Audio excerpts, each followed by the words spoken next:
Okay, chat. You are gonna have to help me out here balancing audio. Because I cannot hear shit at the moment. Yes and no. I put it there this time, but it hasn't always been there. Hello, chat. Let me know if I'm too loud or if I'm too quiet, or if the music is too loud or if the music is too quiet. I'm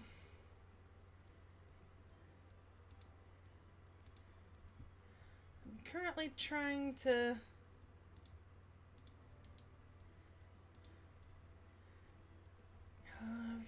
okay.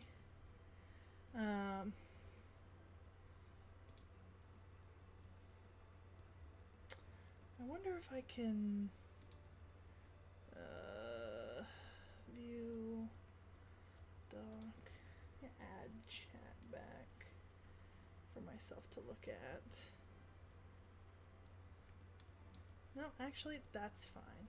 Okay. All right, guys. Can you hear me? Do I sound okay? Do I need to relocate the mic or... my sound is not... I might need to troubleshoot my sound because I actually currently can't hear what's happening.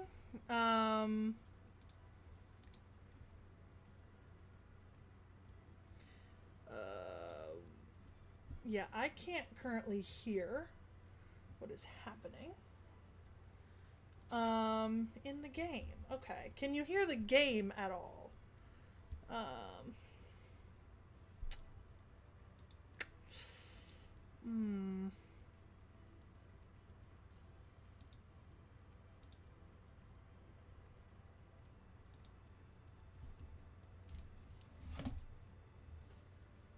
No. I don't know how I made this work before. What is happening here?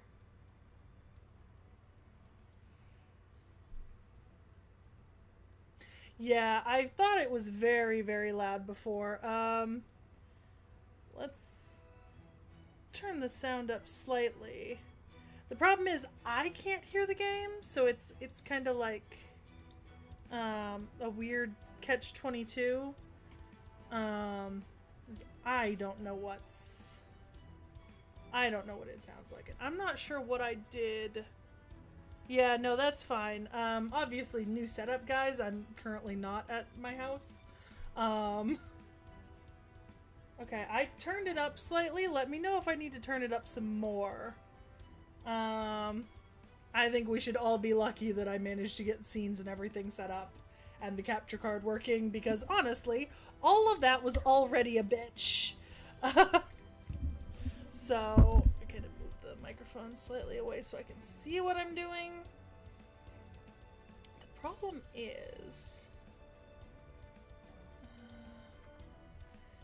thing is, oh! Ha! I can hear. It's not super loud, but I can hear. Alright, guys. Let me know if the audio is doubling. I can... or if you can't hear it. I can hear it. Okay. How is that, guys?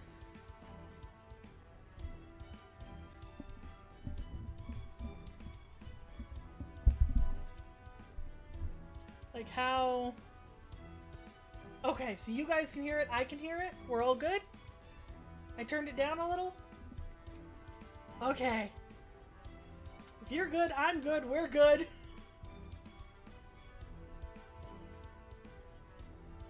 I turned it down, so I'll wait a second to see if maybe I turned it down too far.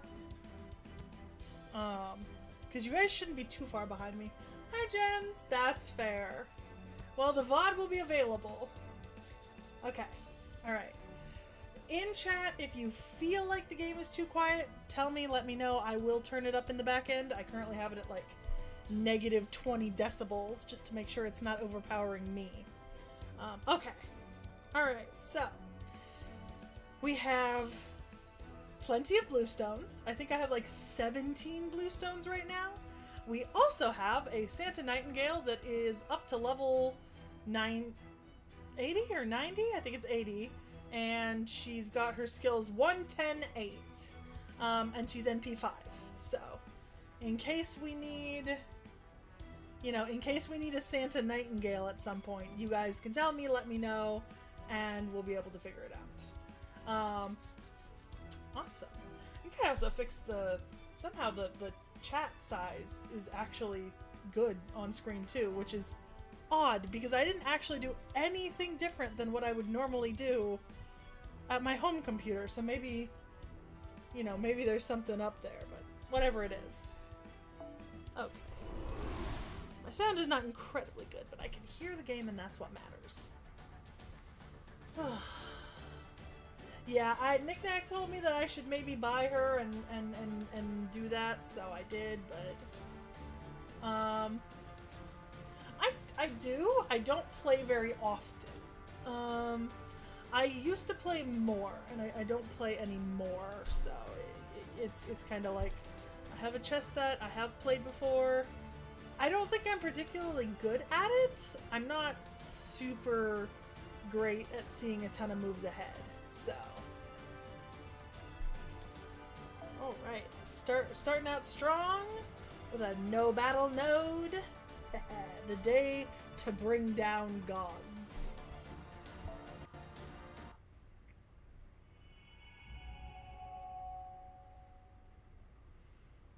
Oh, that's fair.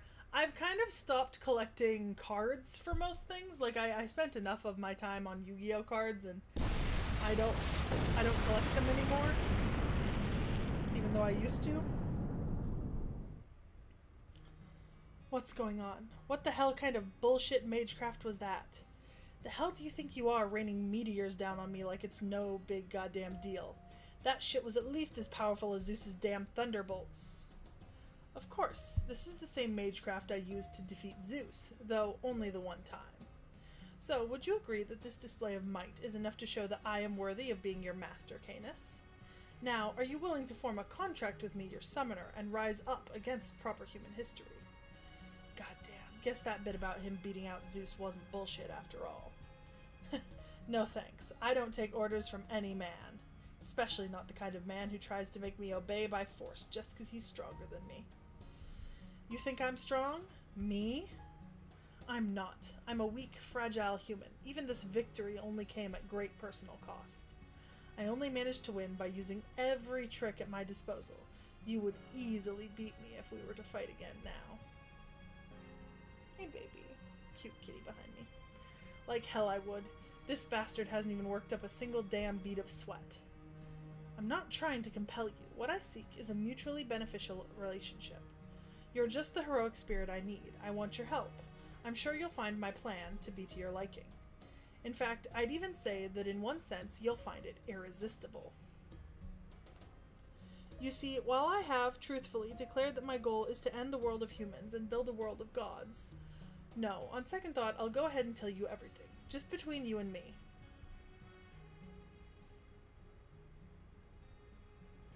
And that's the true nature of my plan. Now do you see what I mean? What the hell are you thinking? Why would you tell me that? The hell am I supposed to do now that you've basically told me you mean to betray Olympus? But besides, shouldn't you be telling secrets like that to someone more obedient like the Dioscuri? You still don't understand? I told you this precisely because I knew I could trust you. Me? Of course you can't trust me. You know how I said I don't take orders from any man? Well, I was lying. It's not just any man. I don't take orders from anyone. Man, woman, human, or god.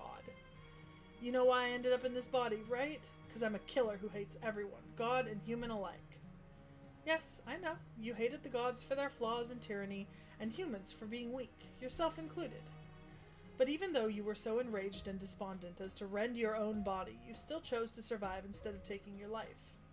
Ultimately, you asked the sea god who wounded you, and whom you hated more than anyone, for indemnification, and were turned into a blue spirit. You didn't do it to become a god like Poseidon. You did it so to ensure you would never lose all hope for yourself again. Don't talk about me like you know me. Try it again, and I'll put my spear through you, even if it's the last thing I do before one of your meteors crushes me. Yes, I'm aware of the potential consequences if I misspeak. But there's no need to worry about meteors. Didn't I already tell you you'd win next time? Here, see for yourself. Huh? The hell are you taking your gloves and cloak off for? What do you The hell? Why are your hands so wrinkly? They've been like this ever since I was brought back to life. You're the first person I've ever revealed this to. I'd forgotten how good it feels to dress lightly. To tell the truth, I've always hated wearing cloaks. Uh-oh. Now I can't help but want to keep going. Okay. I think I'll take my shirt off, too.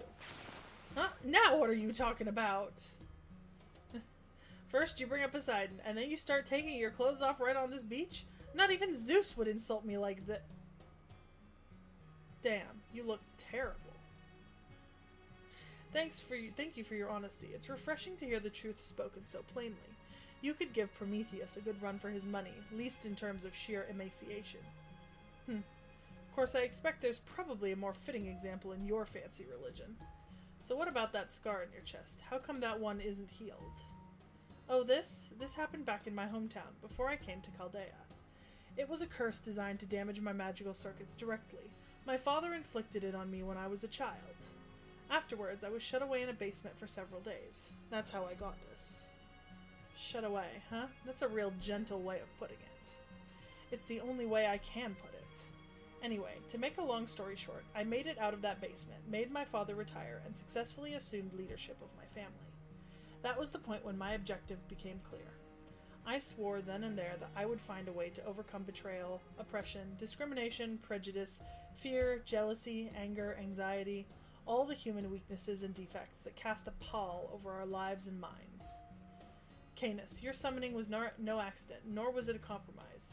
You are my first, indeed my only choice. As far as I'm concerned, you were the first to show it could be done. I haven't told anyone else my true objective, not Zeus and not the T.H.E. I came to you because I believe you're the only one who will understand how I feel, and why I made the oath I did. So, how about it, Canis? I have enough power to shock you to your core, but my body is not nearly so tough as yours. I may be overwhelmingly strong, but not so much so as to make the opposing side give up in despair. Am I correct that makes this a particularly enticing offer for someone as hard to please as you? You were just gonna call me annoying, weren't you? Perish the thoughts! Alright, I got it. Now hurry up and put your clothes back on before my bloodlust starts to fade. By the way, I would like to make one thing clear. I am, of course, not an exhibitionist. I'll never forgive the gods of proper human history. The gods of this lost belt can piss right off, too. Same goes for humans. Don't give a shit what side they're on. They're still all just a bunch of hairless apes. That being said, you'd have to be out of your goddamn mind to come up with a plan that crazy. I love it. Alright, Kirstaria, you win. I'll play along with this scheme of yours. I'm gonna be using you for my own ends, so it's only fair you go ahead and do the same. So you're gonna protect Olympus and bring back the Age of Gods, huh? Talk about a careful choice of words. This has got to be the cruelest scam ever. That bastard Zeus has no idea who he's teamed up with.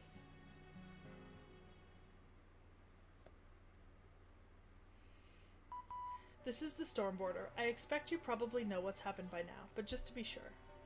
We succeeded at severing Chaos's connection to this space-time. I can confirm that, as of this moment, they have been permanently sealed away. However, the Storm Border sustained significant damage over its long voyage, and we're currently far off course from the Great Shrine. It'll be about an hour until we've repaired the ship and can return to your present altitude. Seki, Mash, Sherlock Holmes. The Tree of Emptiness has begun to make its way down to the ground, towards Olympus. Da Vinci thinks it's trying to make contact with the Earth's surface. One thing's clear right now. The tree's internal magic energy is continuing to rise and shows no sign of stopping. There's no time to wait for us to come back you up. I'd like you to go ahead with the operation to cut down the Tree of Emptiness immediately. I should also tell you that the signal for the servant who handled the chaos situation has been lost, and her record in the Chaldea Spirit Origin graph stored on the ship now only says data lost. That's all I have for you right now. Good luck.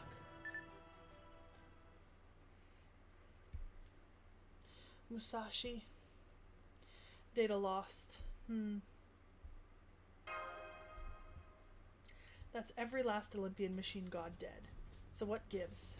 Do these idiots not understand that means our truce is over and we're enemies again now? They're all so wide open, it's ridiculous. Damn it, there's no reason not to sneak attack them right now. Alright, guess I'm doing this. Canis, do not be so quick to sully your honor for the sake of your master. There are as many different masters as there are people, are there not? Would yours, himself a man of honor, be happy with you ending things in this manner? So you're as considerate as you are insightful, Mr. Holy Progenitor. Don't worry, I'm not gonna do it. They all just looked so pitiful that I couldn't help but think about it for a moment. I'm gonna try to shift my position slightly. Okay, I was sitting so far forward in the chair. Felt like I was falling forward. Remember our agreement? I said I'd only help you lot out until we take out Zeus. Now that I'm done, I'm gonna head back to my boss. With Zeus dead and Chaos gone, he's all set to swoop in and take everything for himself. Hell, I bet he's hanging out in front of the Tree of Emptiness, looking all smug even as we speak. That's right, you're still Kirstaria's. Yeah, that's right. I'm that pretentious show-off servant. Always have been, always will be. Still, I'll say this for the bastard. He's worth it. And I'll tell you this too, Seki and Mash. He's worth fighting, and fighting as hard as you can. I might be a misanthropic killer, but that much I can say for damn certain.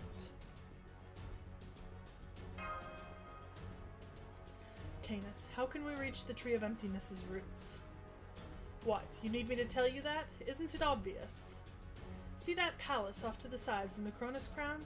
It leads right to the tree's roots. Of course, it's losing altitude along with the tree now, so you'll have to go up to the Machina corridor first. From there, just keep heading up. You'd have to be complete idiots to miss it. Let me give you one last word of warning. This goes for you too, twins. Us? If you don't want to die... No, wait, that's not right, is it? If you want to stay alive as long as possible, then get out of Dodona and go back home while you can. I'm going to kill the Chaldeans one way or another. They got no choice but to fight. But you two, we're not going anywhere. We swore to put an end to this world, and that's just what we're gonna do. That so? Alright, got it. If it's death you want, I'll be glad to give it to you. And while I'm at it, I'll show you what a real master is like, too. Got anything to say in response, Seki?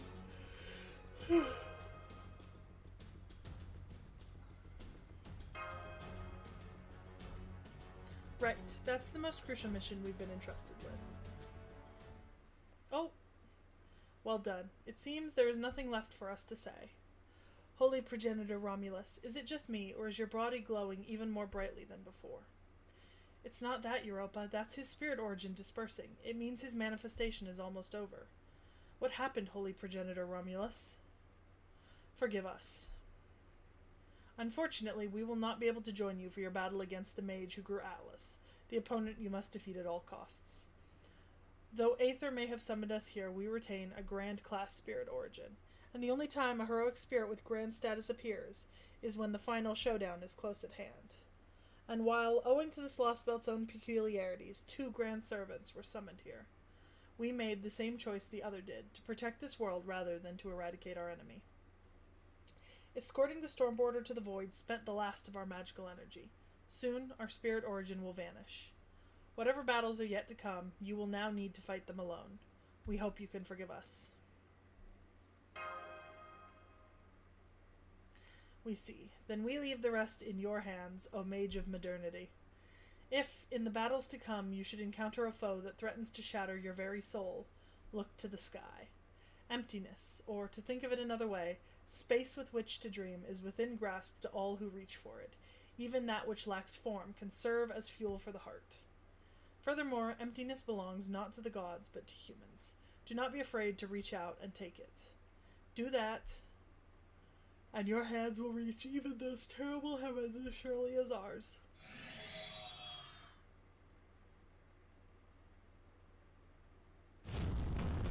Oh. Was that an earthquake? No, that shaking was the floating shrine starting to move. Now that Zeus is gone, Olympia Dodona has begun to lose power. We'd best be on our way, Miss Seki. It appears we don't have much time left. Alright, we're heading for the Machina corridor. And the palace. Oh, see, this one has a fight. Is formation restricted, which is interesting. I'm assuming set party before battle? Yep. Okay. There, I've made it to the ground safely. No hostiles detected in our vicinity. Go ahead and jump down, Master. It's okay. I'll catch you. Okay, Seki. I can't believe you need help getting down from a little ledge like that. I guess people from proper human history are even more fragile than I thought. Stop that, Macarius. You know she doesn't have the same protections we do. I do, yeah. Sorry, Seki. I'll be more careful from now on. Of course, he's right here inside my shield storage space, too. Fu! Fu! Please get back in here, Fu. We're almost certainly going to be fighting another battle soon. All the many defensive mechanisms that were in place have shut down. The quakes have become more frequent as well. So it would seem.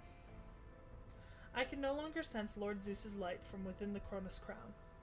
The Cronus Crown controls the Crystal Mountains and their massive magical energy supply. It gave Lord Zeus the power to wield many different kinds of authority, so the fact that it has shut down must mean it's only a matter of time until this shrine falls to the ground. Then we'd better hurry. We just need to keep heading up from here, right? Yes, there's a small purification temple inside the palace. It should have a path that leads to the Tree of Emptiness. Fu! Fu!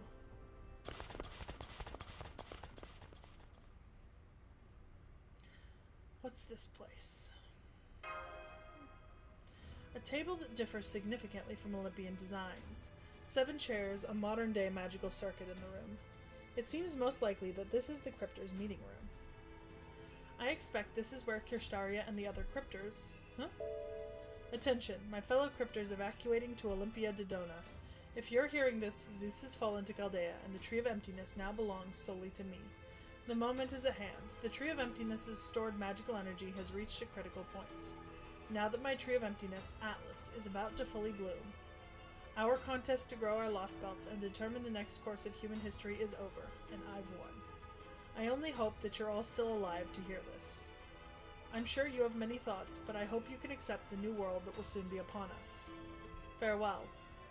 That was Kirstaria. Then that corridor must be the one that leads to the Tree of Emptiness. Oh. Huh, Master, the woman we saw in the Russian lost belt is standing in front of the corridor. Huh? What are you talking about, Mash? There's no one near the corridor. Macarios is right, there's no magical energy there either. Are you okay? Are you sure you're not just exhausted? But I can see her right there, plain as day.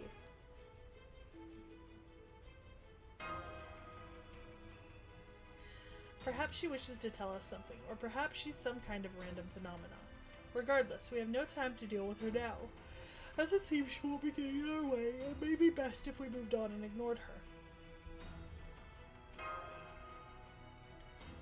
I know you're right, but she seems like she does want to tell us something.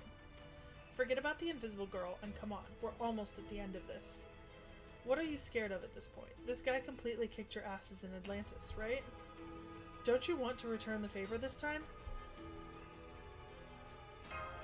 Yeah. We're gonna murder! Right. Well said, Master. I'm so sorry. I wish I knew what it is you want to tell us. Next time, I'll make sure to hear what you have to say, but right now, I have to go. Well, don't talk to creepy, scary lady. Oh. The sleeping Katie behind me. You know, even I can never tell what it is you're thinking. Tell me, priestess, did you want to stop them, or did you want to kill them here and now? I need her to start talking. I see. It goes without saying, does it? Then, as I suspected, you simply don't care one way or another. Understood. In that case, I won't interfere with their battle either. Perhaps Kirstaria's inhuman resolution and unshakable willpower will prevail. Perhaps it will be the daring and unpredictable Chaldeans who carry the fate of humanity on their shoulders. Or perhaps our luck will prevail over them both, even after making enemies of everyone. Regardless of what happens, as a lone priest I will simply watch and see what forms the foreign god's own truth will take.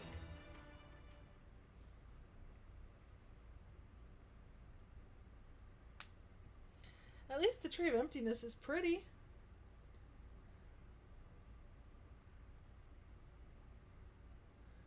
So that's the Atlantic Lost Belts tree.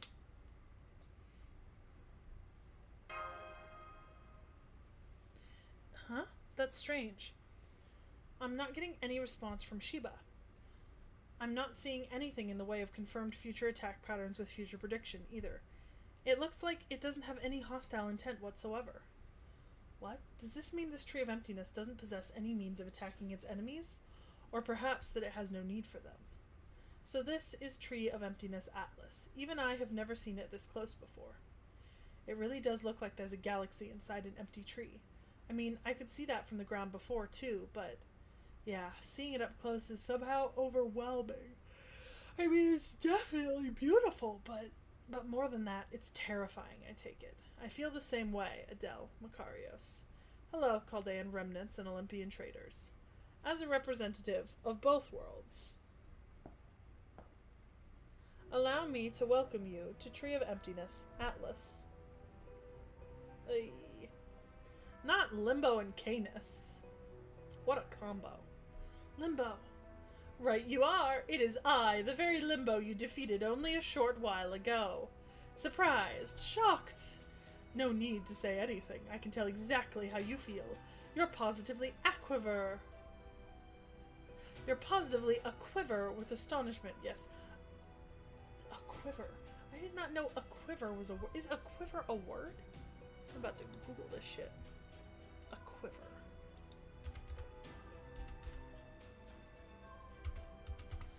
I feel like I've only ever seen aquifer. A quiver. Okay. That's such an odd word to use. I mean, yeah, it's a real word. I just it's not very popular these days.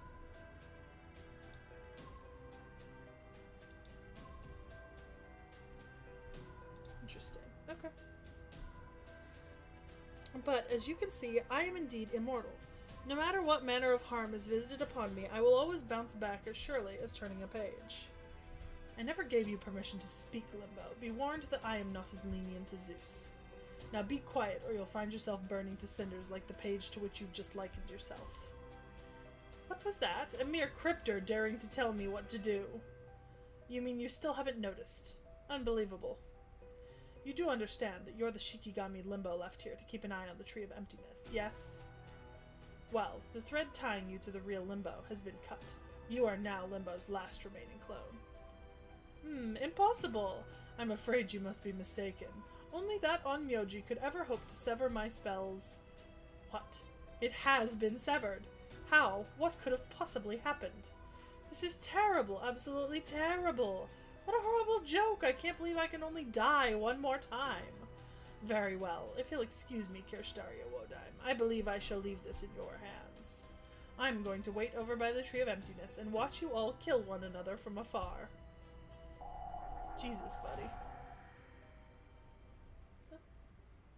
Good grief. Incorrigible to the end. First off, let me congratulate you for prevailing against Zeus. I was sure your chances were almost non-existent. I'm impressed you managed to defeat him without losing a single member of your team.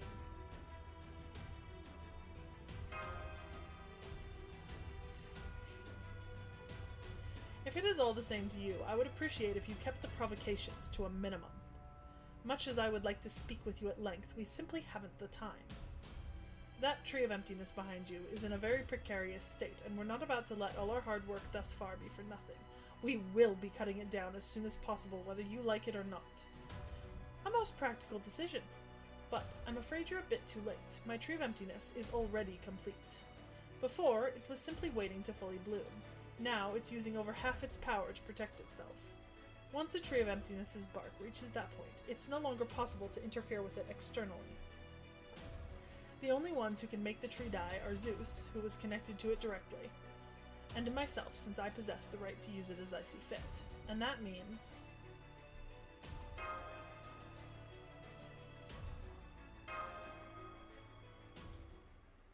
Yes, that's right, Master. Kirshtaria Wodaim, if what you say is true, then all you had to do was stay out of sight and wait. But instead you chose to show yourself and confront Master Seki directly. And that must mean you're prepared, aren't you? I am. If you are able to defeat me, I'm prepared to hand over the Tree of Emptiness. Oh, you never wore an expression so fierce as the one I see on you now, Mash. You too, Seki. I'm glad I'm finally getting to see your true selves. I knew you two weren't fighting me with all you had back in Atlantis. Or at least what I saw of you there didn't quite fit with what I'd heard of you before. I was told you to never give up, no matter how powerful your opponent is, that you swallow your despair and rise up to meet any challenge. I was also told that you acknowledge your fears, remember to search for answers, and hold on to hope, and never doubt who you are. That you were a master who faced impossible odds, and fought through them all while carrying the future of humanity on your shoulders. Ah, this is so exciting. At last, you are finally as I imagined. Now, you look just like David described. Now you are indeed the greatest enemy I could hope to face.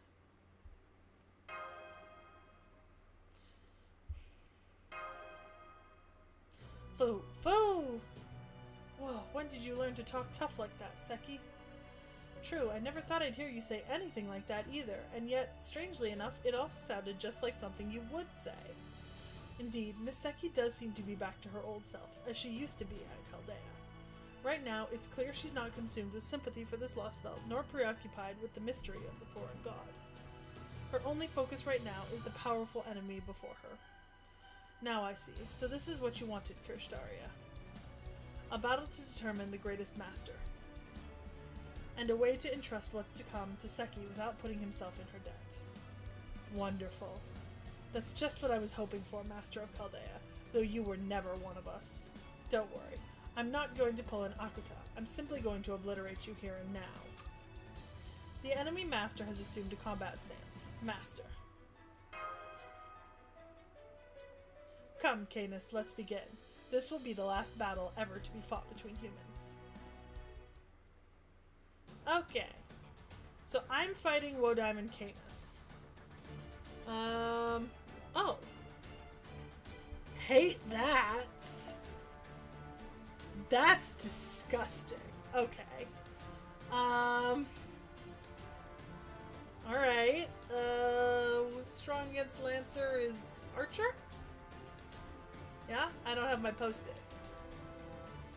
Or is it Saber? Every time I hit force support, it's like, Martha, I can finally leave. I'm coming home, sweetie. I'm back in the fucking building. Saber. Okay. So definitely not Archer in that case. Okay.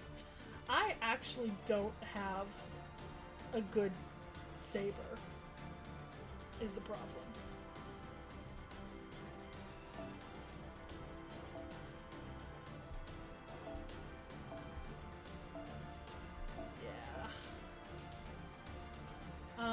Well, I mean, technically I have Satanta and Santa Carna, and they're leveled, but I think they're both quick, right? So I want to pair them with Skahak Skadi, and not Koi and Skaya, I think. Are they both quick? I'm almost positive Satanta is. Yeah.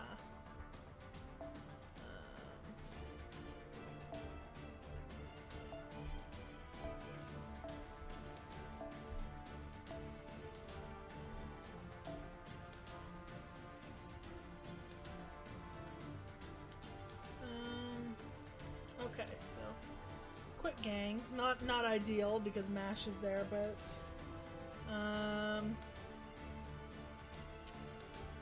let's see. Yeah, Santa Carna, I was pretty sure they were both quick. Okay. So what's something that starts me with?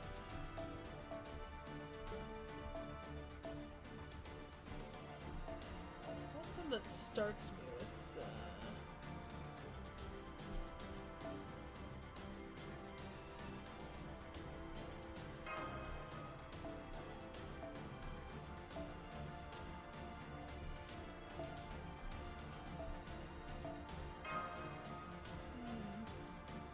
Yeah, MASH can take some damage. I have to have Sherlock, even though I don't really use him. That's fine, whatever.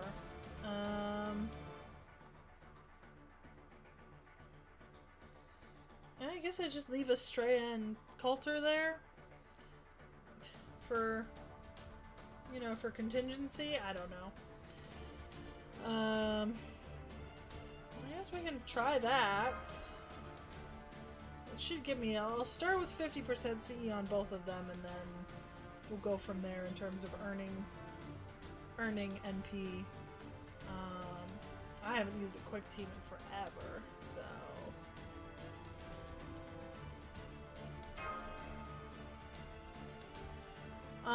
Is this the Canis and Wodam fight, or am I gonna be like fighting them again in the next node of this section? Fatal battle 1 of 1.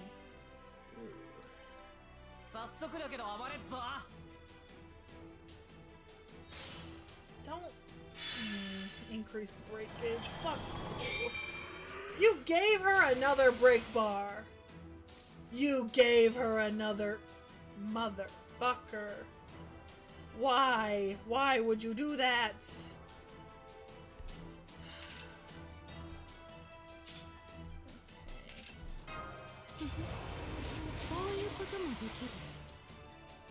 You only need to do 3 bars, Seki.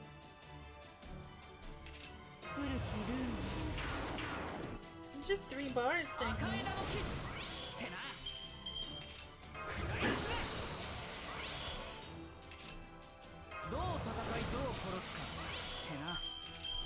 Is this gonna be enough to charge?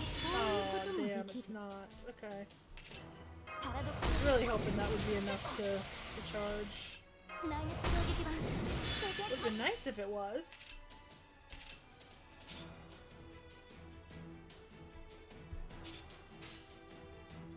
It's a shit card layout, too.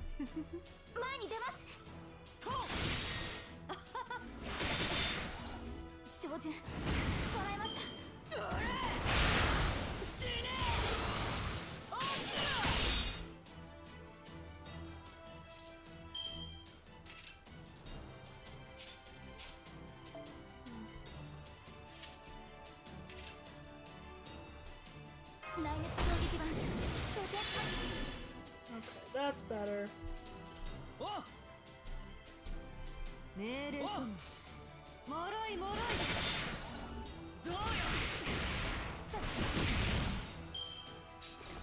Yeah, I know Canis is AoE for her. That's why I really don't want her to hit a fucking...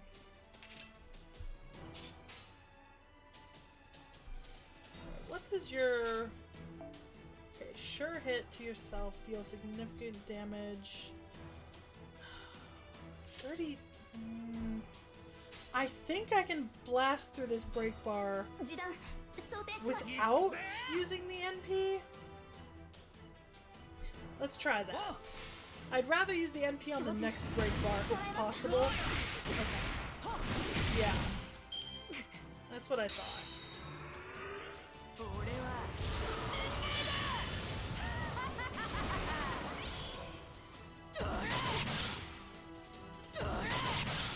Stop hitting the people I don't want you to hit, you bitch. Stun next round, but for now,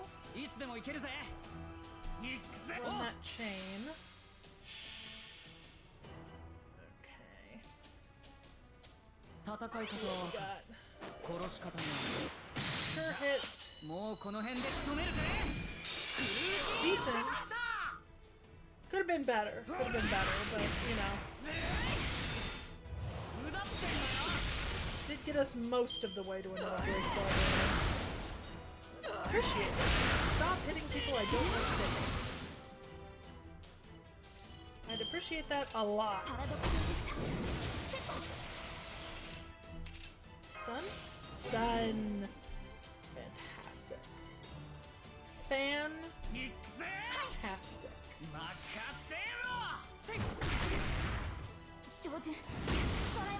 Break bar down. Alright, oh, still have another break bar. Fuck.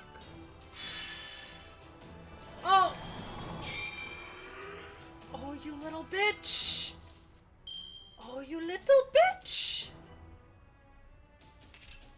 Oh, you little bitch! I am so mad. Okay. I didn't like that. I'm not a fan of that. I don't like that.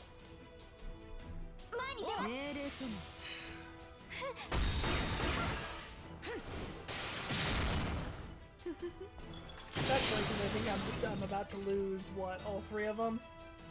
I don't have any defensive skills at the moment, so... Well, he can only do that so many times. Right? So he's already used 2 command spells. Presumably he only has 3. Right?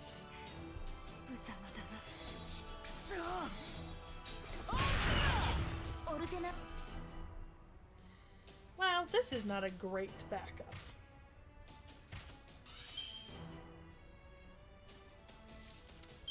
Okay.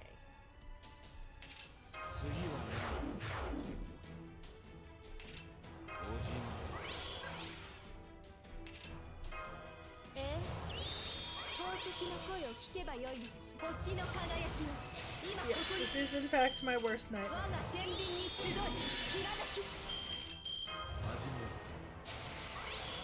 Oh, is he just using his own fucking abilities? I'm gonna murder someone.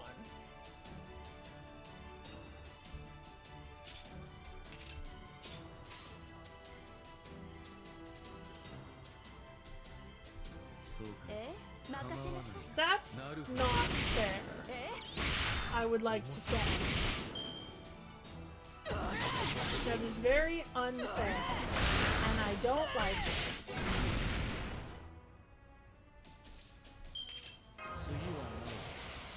I don't even know what your NP does, but we're gonna use it. It's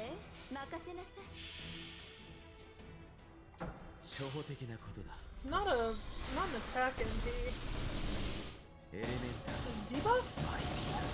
Yeah. Debuff and buff, okay.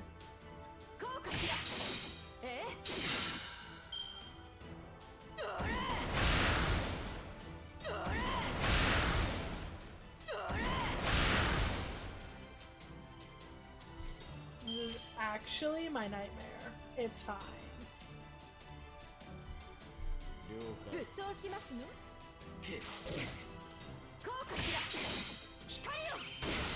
Oh! Fuck you. Fuck you to hell. I don't like you. I think the answer is I will be using at least 1 blue stone on this fight.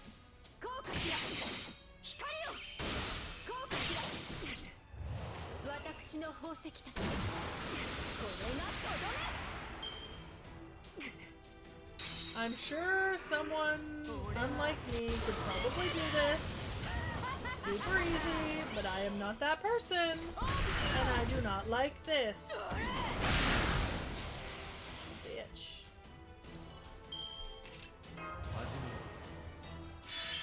Did that work? I don't think that worked.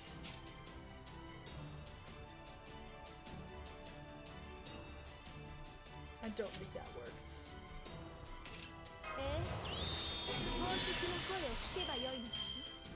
Yeah, that's what I thought.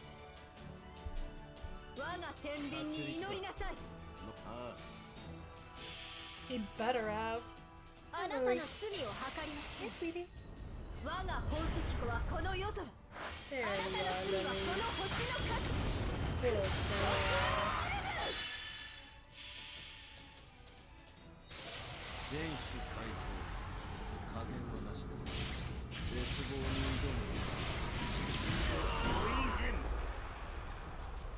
This is bullshit.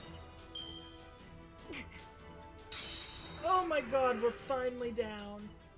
Oh! What? I don't have to finish it? I thought I'd have to finish it. Am I that quiet right now? Chat, is this a problem everyone's having? Am I really quiet? Do I need to adjust my audio? Cause I can. Yes, Lily, what's up? Maybe try rejoining this stream, Sunerites? I could turn myself up a little bit. But I think if I turn myself up too far, I'm gonna be too loud. Yes, but I know you want attention.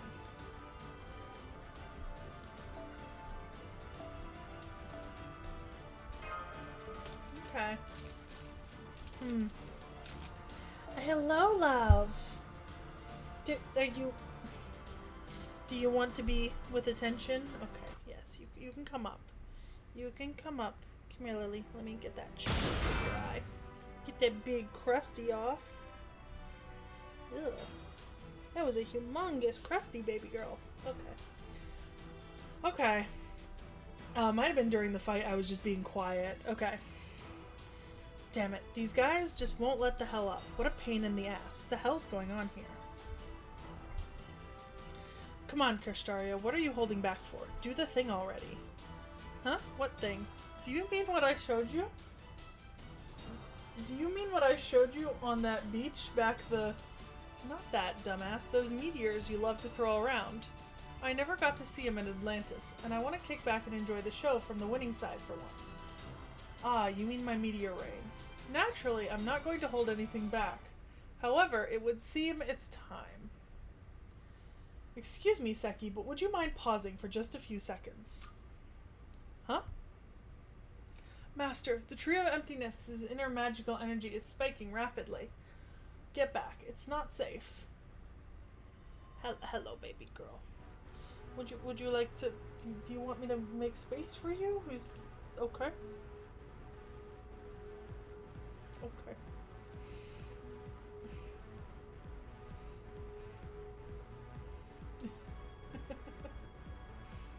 Yeah, bubble girl. Something's coming down from the sky? Could this be the foreign god's advent? Though right now I must admit I'm more concerned with that sky. It's neither the night sky nor outer space. It's not even the same cross-dimensional space where chaos resided. Even I can't make heads or... Baby girl, unhook your claw and then you can get down. Here, and make some space. There we go. Even I can't make heads or tails of it. What is that? Did the Tree of Emptiness's insides just disappear? No, wait. I can see something inside. Is that a giant? It looks humanoid. Indeed. That is the body of our god. That glorious form of our glorious god is the very reason we disciples were summoned. Excellent work, Kirstaria. Excellent. I'm impressive to see a mere I'm impressed to see a mere human accomplish this. Well done. I admit I had my suspicions that your little tiff with Chaldea may be violating your contract with the foreign god. But, as they say, all's well that ends well, And indeed, with this, humanity has fully and finally reached its end. Lily. Lily, I really could use you not being right there, right now. What if I make some space? What if I move the keyboard for you, baby girl? And then you can have some space, and you cannot whack my phone? Now, no one can stop the advent of God. Lily. Lily, my love, please. Do we need to have some phone in hand time? Is that what's required? Okay. We need to have some phone in hand time. I'm not being allowed to use my phone stand. The foreign god cannot take physical form on this planet. Thus, when the Tree of Emptiness grows to completion and its hollow is fully filled, the foreign god will descend to Earth using the tree as their vessel. It's just like what you did with Grand Summon Article Aether. It's over. Game, set, and match.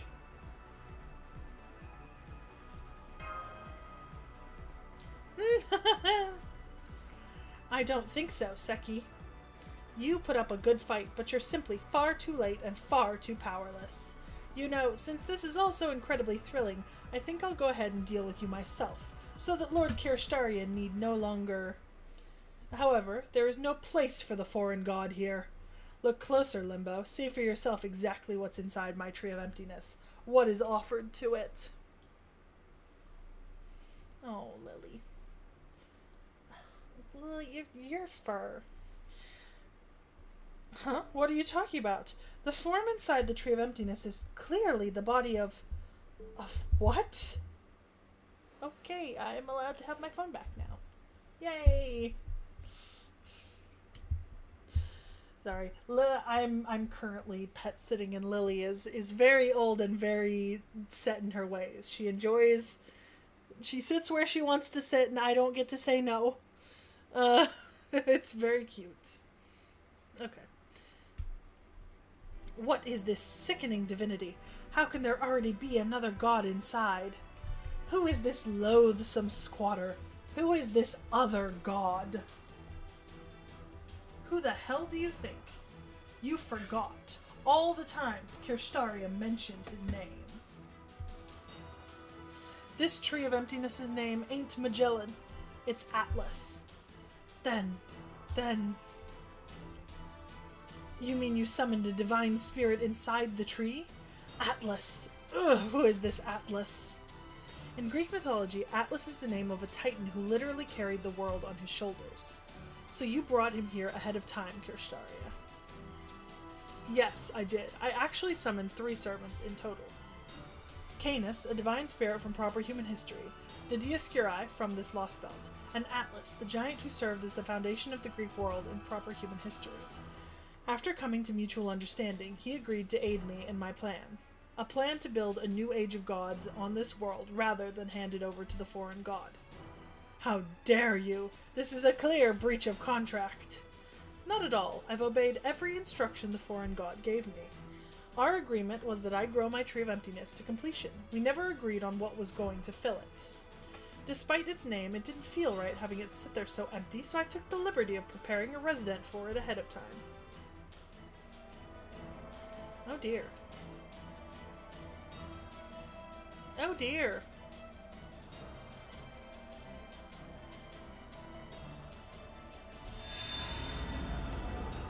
Oh dear. The halos are glowing red. You mean its communications have been cut off. This is a disaster. The foreign god will never be able to descend like this. What is the meaning of this, Kirstaria Wodan? How dare you disobey the foreign god? I feel like he just explained, my guy. Listen closer. Obedience was not what I offered the foreign god to begin with. We merely made a deal as equals. I've never stopped believing in the future, the possibilities of humanity. My own body may no longer fit in with proper human history thanks to the foreign god resurrecting me. But I never attempted to overthrow humanity for the foreign god's sake. I moved away from proper human history so I could expel them. Suffice to say, Limbo, I've always despised you, and the way you take twisted pleasure in destruction. How dare you speak to me like that, you wretched traitor. Not so fast, idiot. You want to get to Kirstaria, you're gonna have to go through me first. Impudent false divine spirit. This is a new low even for a barbaric servant like you. You think? I hardly gave you a second thought, Limbo. You wasted so much energy mocking everyone you could that I knew you were gonna end up with the biggest laughingstock of all. None, Dakota Doyle.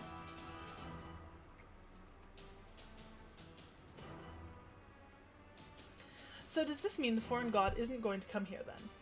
Correct. There is already another god occupying the one place they could manifest. So the foreign god will never appear here as long as Atlas is around. Then, does this mean Kirstaria did all this to protect Earth from the foreign god? If only it were that simple, but it isn't, is it, Kirstaria? At long last, I'm finally beginning to see exactly what it is you pose a great threat to.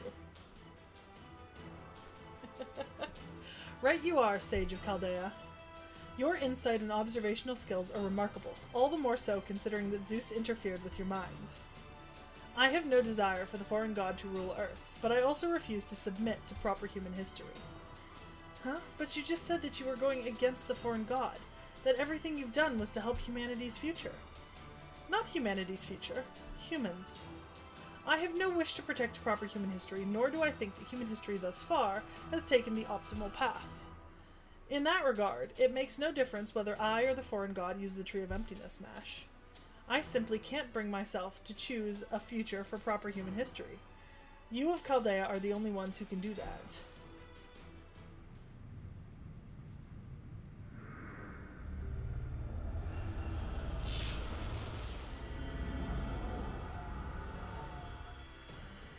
George, just lucky, I guess. Is this the calm before a great flood, the kind that once drowned the world of proper human history? No, that can't be right. This will still no doubt destroy the world, but it's so very warm. The rebirth of humanity, of course. The bell of revolution has been rung. Atlas will use the magical energy stored in the Tree of Emptiness to create new laws, new textures, and spread them across the world. As for myself, I will make my declaration. Human wisdom has met its defeat. Human power alone is simply incapable of progressing beyond this point. Humans are fundamentally incapable of making the right choice. I, of course, am no exception. No matter how many times we deliberate, fight, and so on and so forth, our history will never become what it should. Why? It should be obvious. Humans are hopelessly limited by our lifespans. We are weak, exceedingly so, not as individuals, but as a species. Only those with certain privileged environments are capable of love, acceptance, and respect. At its heart, human intelligence is built on taking from others, on selfishness. There is no utopia to be found down that path. Words such as that will always produce innocent victims. The hell that was proper human history proves as much beyond a shadow of a doubt. But that doesn't mean we can give up. For something this important, there's no room for compromise or backpedaling. What I'm after is simple. If a utopia is beyond current human reach, then I'll revolutionize what it means to be human. If the human species is weak, then I'll make it stronger. That's right, every human on this planet is about to be reborn. They will leave their weak human forms in favor of superior bodies, heightened senses, and marvelous potential. I will have them become something greater than human, a new life form that surpasses even the machine gods. Naturally, that goes for all of you as well. This is my plan, a new age of gods. Once everyone is like unto a god themselves, there will be no more inequality. Every last person will have the power and the responsibility to influence the world. And one day, should all these new gods be willing, they will give birth to a new intelligence who can and will lead history to a much better place. That is my conclusion, my own Operation God Destroyer. As of today, humanity will bring down the very concept of gods. Jesus, you're not planning for much, are you? Does that young man realize what he's saying? Why is the ship only picking up audio? Get Kirstaria up on the screen already, damn it. Ugh. I can't believe the God-unfearing delusions that not-so-sweet summer child is spouting. How dare he try and make all of humanity into gods? We can't let him get away with such a dastardly... Wait, did he say gods? Not monsters or spare parts for some nightmare ritual. No, that can't possibly be right. There's simply no way he could do that. That's the whole trouble with kids these days. They think they can attract all the votes they need just by dangling an impossible manifesto in front of... I don't think he's exaggerating, Director. It looks like he's telling the unvarnished truth. All the Stormborder's instruments support what Kirstaria is saying. Right now, Tree of Emptiness Atlas is spreading the true fifth element, true Aether, across the world. In fact, even as we speak, it's refining your soul's spiritual format, its grade, in other words. And not just for you, it's doing the same for Seki, Mash, and all the Border staff too. If this keeps up, even as you retain your humanity, you guys really will turn into beings that will eventually have the same capabilities as heroic spirits. Or, to measure you on humanity's scale, you'll end up being on the same level as gods. Oh, come now. Surely you jest. Master, your magical circuits are improving in both mass and quality. No, wait. It's not just you. It's happening to me, Makarios, and Adele, too. Unfortunately, Mr. Wodime, that plan is pure fantasy. You think making everyone into superior godlike beings will usher in a new world? Even if you succeed at giving people everything they need, whether it be a sense of fulfillment, long and healthy lives, or physical abilities that eliminate the necessity for competition. So long as people retain their intelligence, there will always be conflict. The only difference will be in scale and destruction. What you are trying to do here is... I understand that. As long as individuals exist, fighting will remain the only cycle of growth. But that will come to an end one day. With a larger perspective, broader wisdom, and a longer lifespan in which to learn and grow, humanity will be sure to reach the next cycle. That's right, you will all be able to break the chains that humanity thus far could not. From here on, humans will no longer need to make gods to save them. Everyone will be a god capable of saving everyone else. I don't trust it. That being said, some things will certainly be lost in service of this greater good. This revolution will be limited to humanity on Earth as it exists right now. I don't have the power to bring back people from proper human history. Once Atlas's textures cover Earth, proper human history will be gone forever. Well and truly lost. After all, it will no longer have any place to return to, just like the foreign god cannot occupy the Tree of Emptiness with Atlas keeping them away. What? But then your plan is essentially the same as the foreign gods. It's not any different from having wiped Earth clean. What do you think, Seki? Don't you agree that my plan has merit?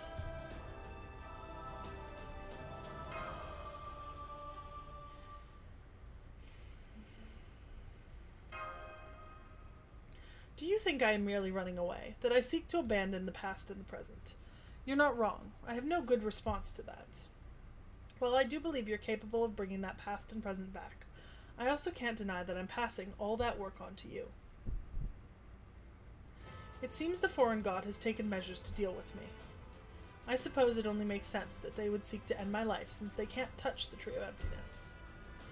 I'm sorry, but I'm afraid none of you have a choice. I'm going to use Tree of Emptiness Atlas to revolutionize the world before the foreign god can break our contract. What you do next is up to you, Seki and Mash. You can choose this revolution and its bright future, a future of gods where everyone is happy. Or you can choose proper human history and all its bleakness with its myriad problems and dead ends. But be warned, if you try to interfere, I will show you no mercy.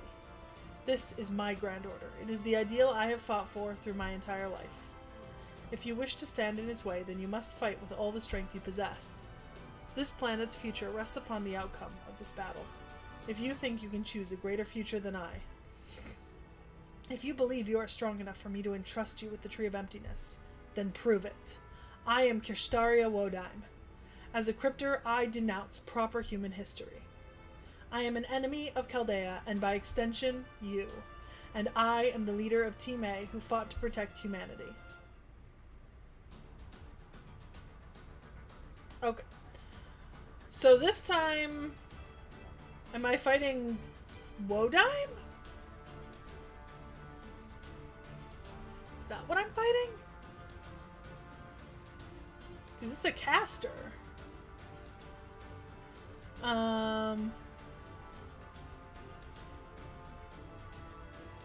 Okay, just Wodan. Alright, so in that case, we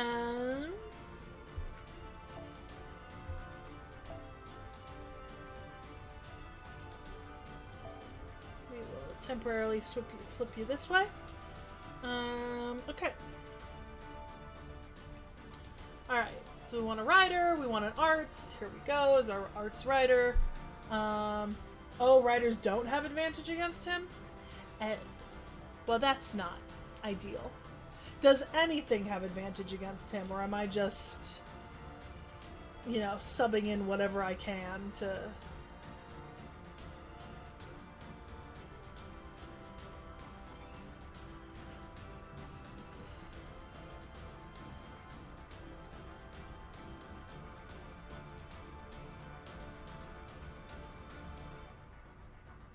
Okay. I'll wait for you guys to respond. Does he get rid of all class advantages and such? Because if so, I'd be willing to just... Yes, okay, so he cancels that, so it doesn't really matter if I'm using a rider or not. Okay. Alright, in that case...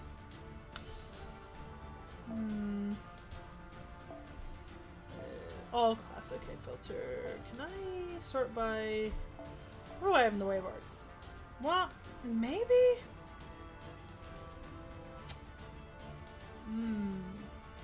Maybe then we just put Estrella in the front line and fucking go at it?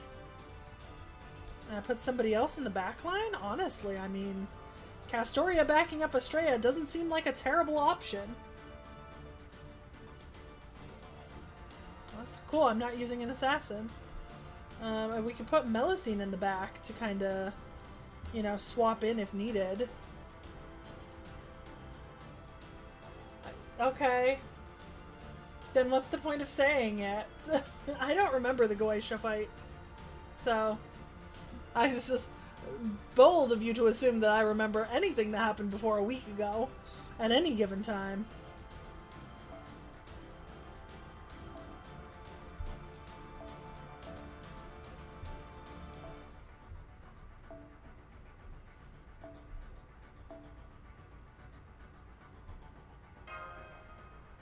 Okay. That's fine.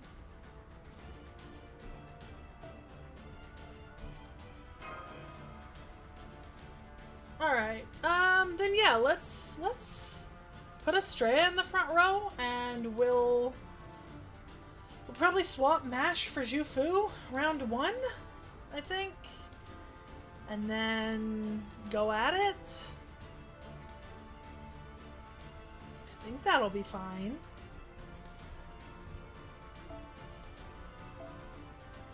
I have like a defense up. Oh, do I have any evades? It's not terrible.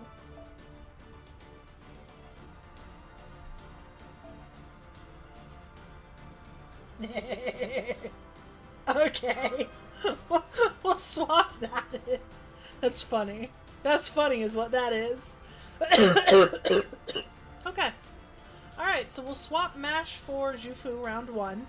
And we'll just run this as an arts team. Yep, that's the one I want. Okay. We'll see how that goes. I mean, you know, it's not the end of the world.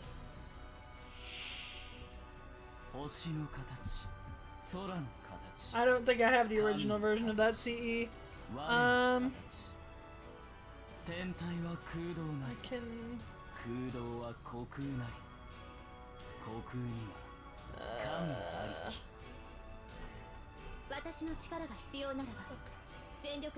Alright.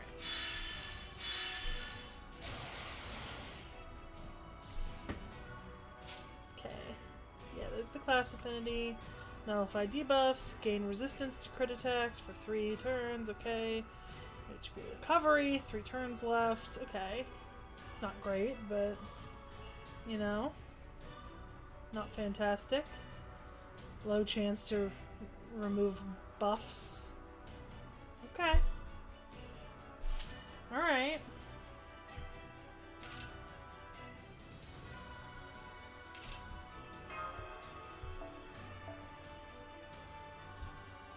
Well, no, I think we're gonna wait, because I'd actually like Mash to kind of take some...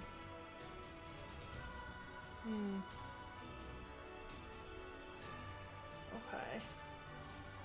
So does he regenerate when he uses his own NP, or does he regenerate when I hit him with an NP? Because that does not make sense to me.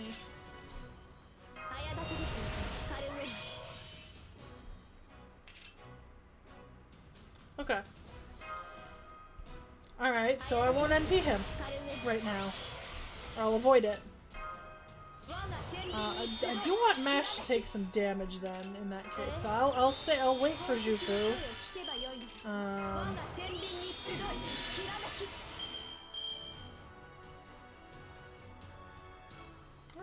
okay.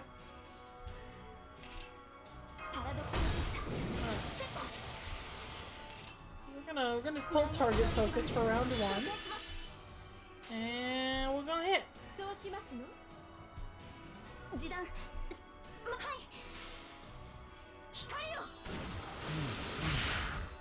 Oh, is it just the first 3 NPs you hit him with, or is it... Okay, alright. Did he just...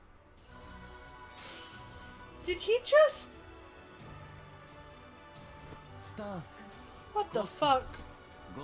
Okay.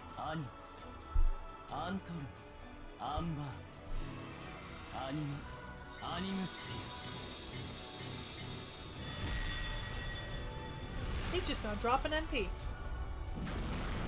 Okay. Disgusting. Why would you do that to me, sir? Why? Why?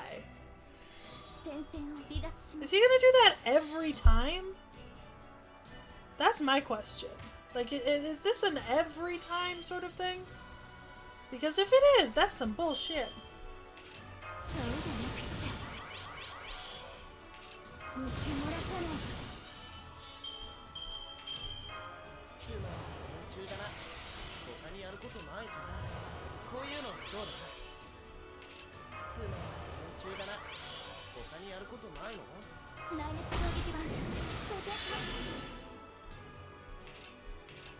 Okay, well, alright, now we know this.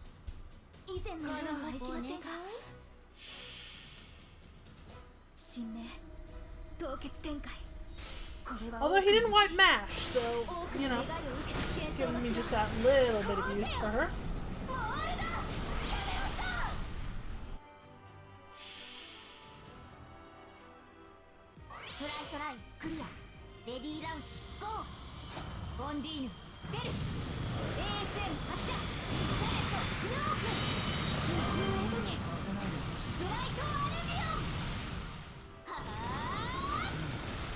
Yep.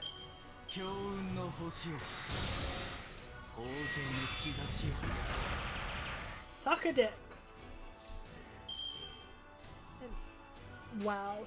Did that do... Okay. You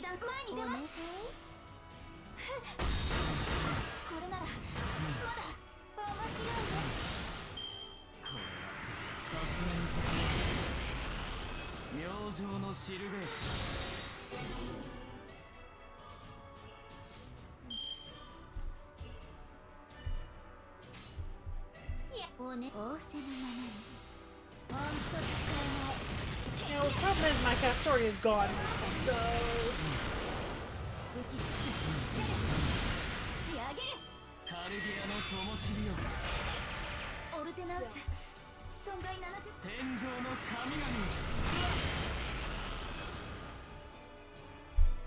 Stop removing my buffs, you little shithead.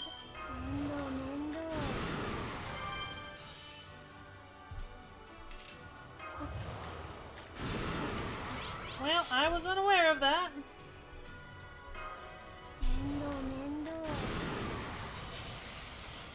Quite get me up to where I want to be. Problem is that increases my...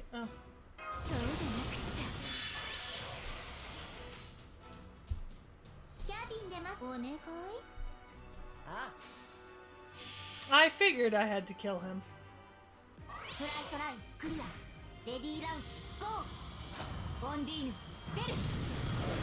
But I think this is a fight that I would rather not restart, so I probably will just bluestone in a couple of minutes. Because he is going to take me out. Like, I'm not winning this as is. Which is fine. It's just, you know, I know better than to think I'm going to actually win this. Yeah,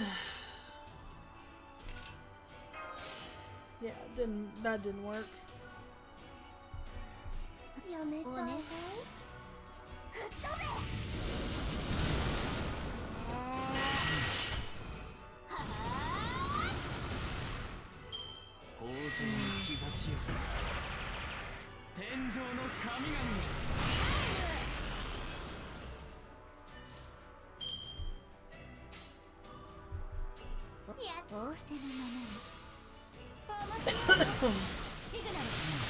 Disgusting.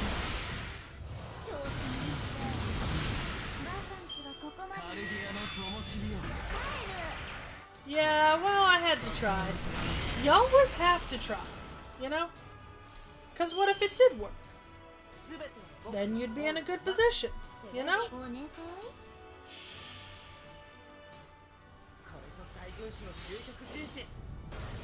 I'm sure it isn't, but I don't think I could do that. We gotta think realistically, chat. Let's think realistically.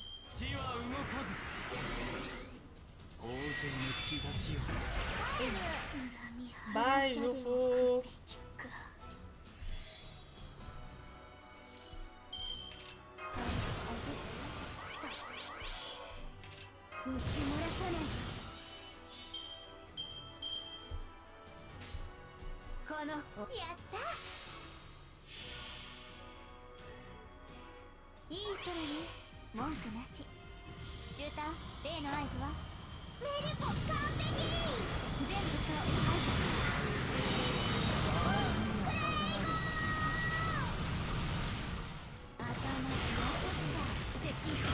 Man's about to wipe me out.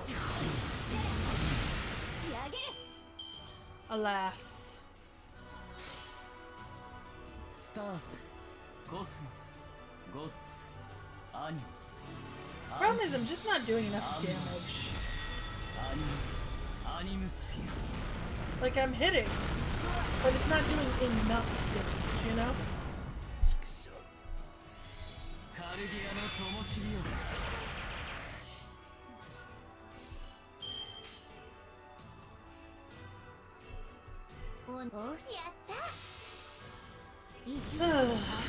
Yeah, that is the bright side.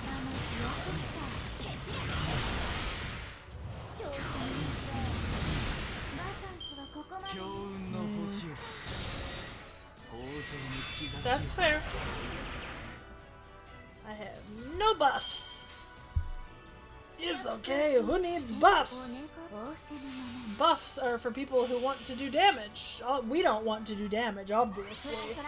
You know? That's not what we're trying to do here.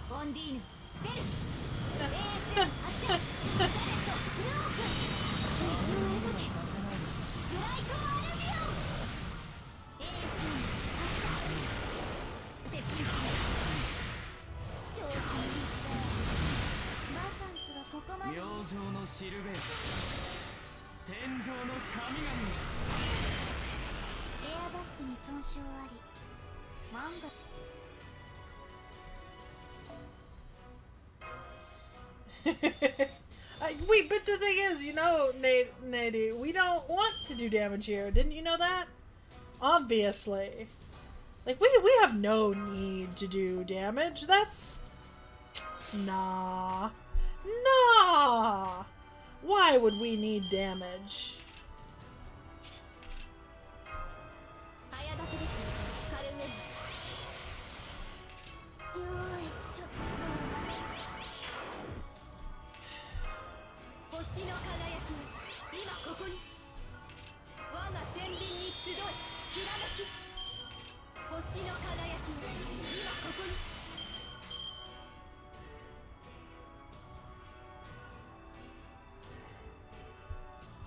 さあそうして任せなさいあなたの罪を計りましょう我が宝石庫はこの夜空あなたの罪はこの星の数 I used one. I don't know. That gets me to overgauge. I forgot I hadn't. 打撃戦の用意はよく Yeah. Look, I understand that I'm not in a great position. You know what I mean? 強運の星よ Oh, he just rebuffed himself? What the hell? Okay. Low chance. Okay.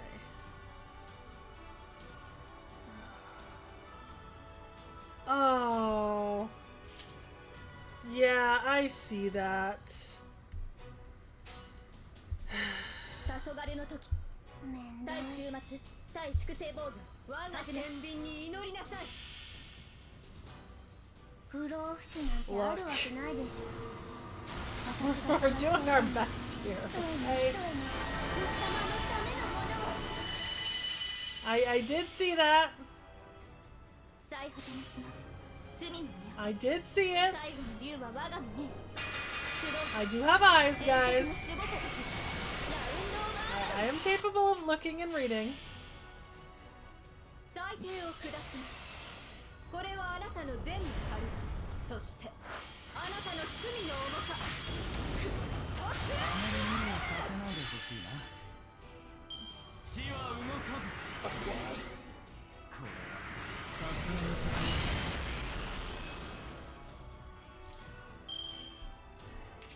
早立てですカルウェイ早立てですカルウェイ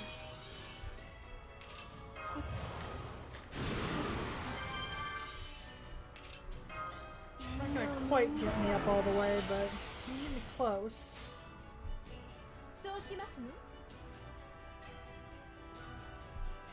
誇りに圧倒しますえイーグル天上の神々明星のシルベート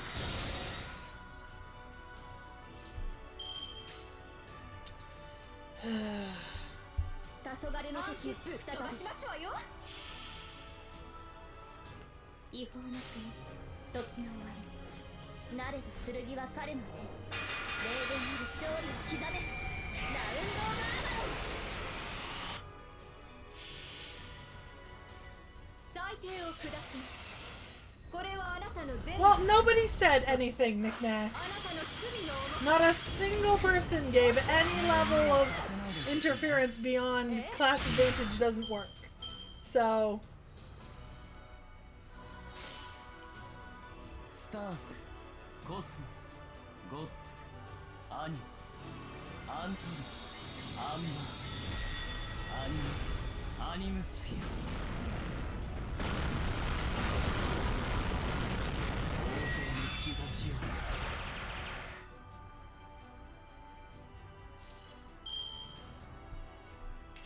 我が天秤に集いきらめき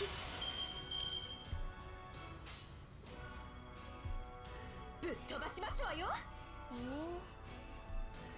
下がっているようにこうかしら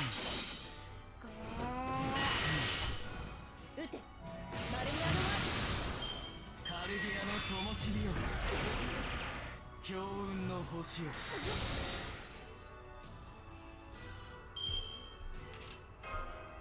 星の輝きが今ここに宝石の声を聞けばよいのでしょ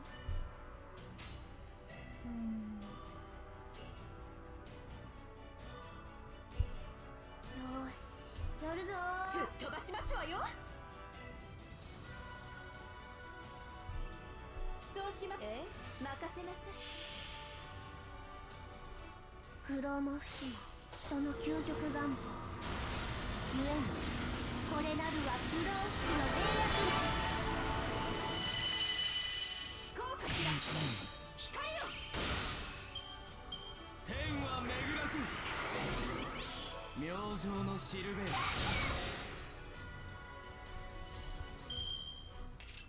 知らせ絢爛の美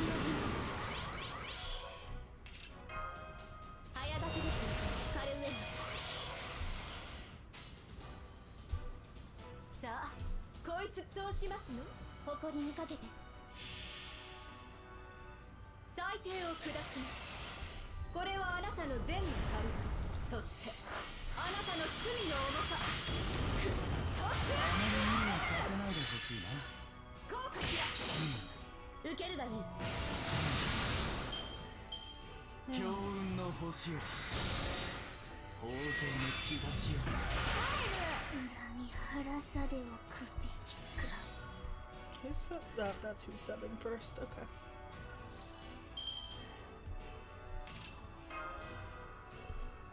つまり夢中だな。他にやることないの？じゃあこういうのどうだ？つまり夢中だな。他にやることないの？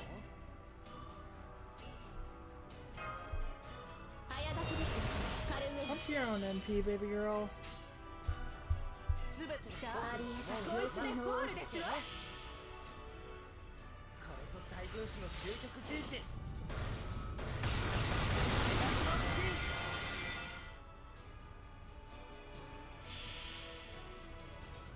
裁定を下します。これはあなたの善の軽さ、そしてあなたの罪の重さ。くっとあまり無理はさせないでほしいな。 He's not healing. 最果てなしな罪の都、最後の竜は我が胸に。集え円卓の守護者たち、ラウンド・オブ・アーバロン。 Oh, hello, buffs. スターズ、コスモス、ゴッツ、アニ、 Disgusting. アントリ、アンバース、アニムスフィア。 I'm gonna have this memorized by the end. さすがにこれ Okay. 我が天秤に集いきらめき。熱を帯びなさいマルミアドワーズ。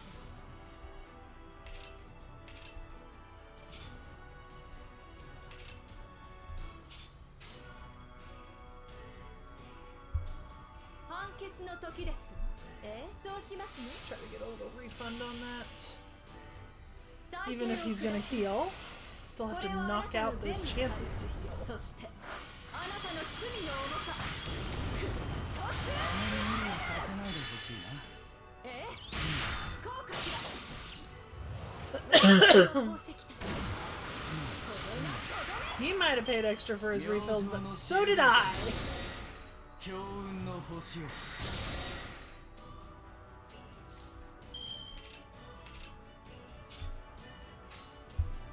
判決の時です。ぶっ飛ばしますわよ。圧倒します。 Accidental. When do you think there was an accidental saving myself from the 1000% damage? I learned! I put Arcturia Caster at the end so I'd get the invulnerability. What do you mean accidentally? That was deliberate! 足を狙います。 I wanted that little silver shield. カルディアの灯火よ。 The only thing I'm going for at this point is survivability. The longer I can survive, the better it 今 is. ここに。宝石の声を聞けばよいのでしょ。 I have no other desires in my life other than survival. 圧倒します。受けるだろう。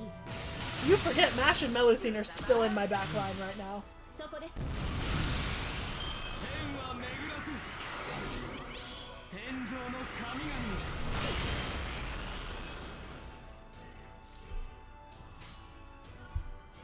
すべて僕の思うままってね。大衆任せます。対粛清防御始め。これぞ大軍師の究極陣地。 こ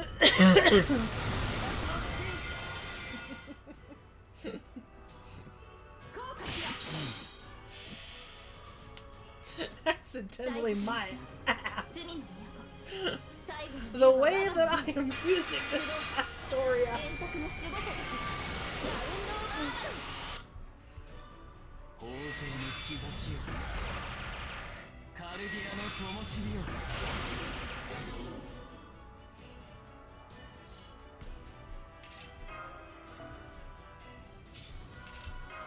運命をかけた戦い I mean, I do. 早立てですカルメル Let's see if we can. Oh, just short of an NP. I didn't notice that. よぶっし飛ばしますわよ That might not be a terrible thing, though. え Hit real hard. 強運の星よ。 That's fine. I just needed the one, I'm gonna be honest. We're working on what we need, not what we're getting. えぶっ飛ばしますわよえ光よ輝き You know, what we need is to survive. That's all we need in life. ライダーカルディアの灯火よ。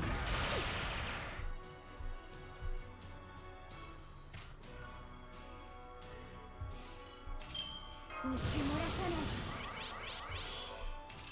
そうでなくちゃ会場で戦いましょう熱を帯びなさいマルミアドワーズ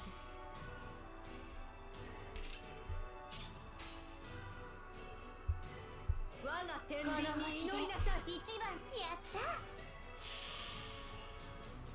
裁定を下しますこれはあなたの善に対するそしてあなたの罪の重さクストスさせないでほしいな。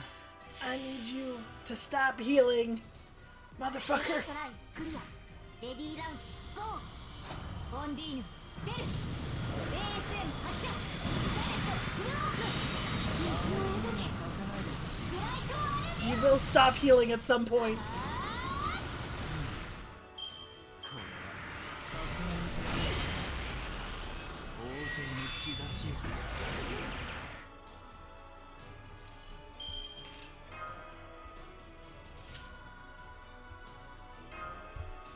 我が天秤に集いきらめき宝石の声を聞けばよいのでし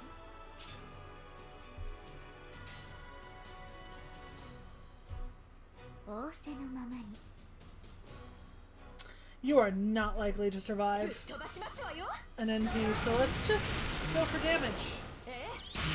効果しろ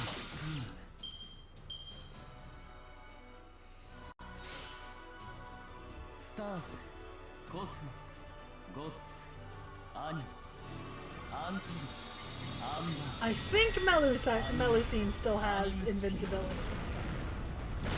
Yes, okay. That's what I was hoping for. あるまじき知って Castory, you lasted so much longer than I thought you would. Did he just hit really low on Estrella? Or did she seriously not? パラドク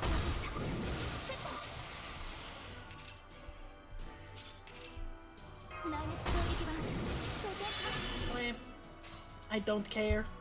オルテナウス I do not 我が care. 天秤に祈りなさい All I care about is damage. 神明凍結展開これは多くの地多くの願いを受けた幻想の城こうせよモールだやめろさ Also, guys, I see that my stream quality is poor. There's very little I can do about that. I'm not sure why it's so bad. Sorry. あまり無理はさせないでほしいな。倒れはしない。決して倒れは。損害想定内で It seems to be a YouTube connection end thing. 先輩 So.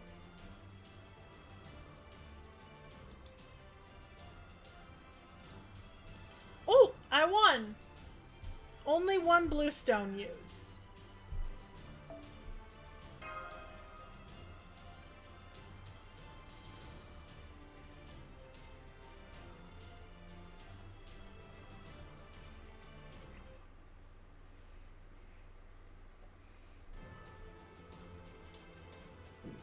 I see. So this is the master you raised, Doctor. 'Cause we love Estrella for that. I feel as though I'm going to be blinded. I feel as though my heart is going to burst. I was never too worried about what might happen if I collapsed along the way or if I lost my way altogether, because I trusted Daybit would be there to carry on where I left off. But amazingly, it looks like there was yet another candidate stronger than me all along.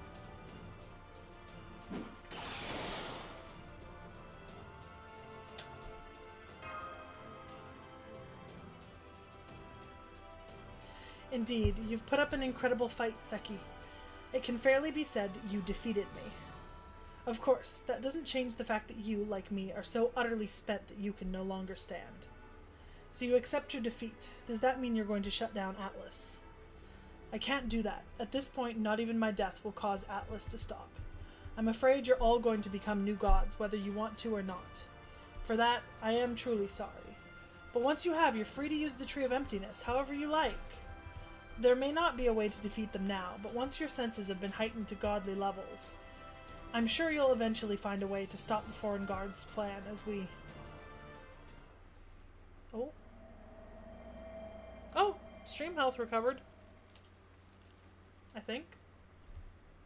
Yeah, looks like it's fine now. Yeah. I just had a temporary problem.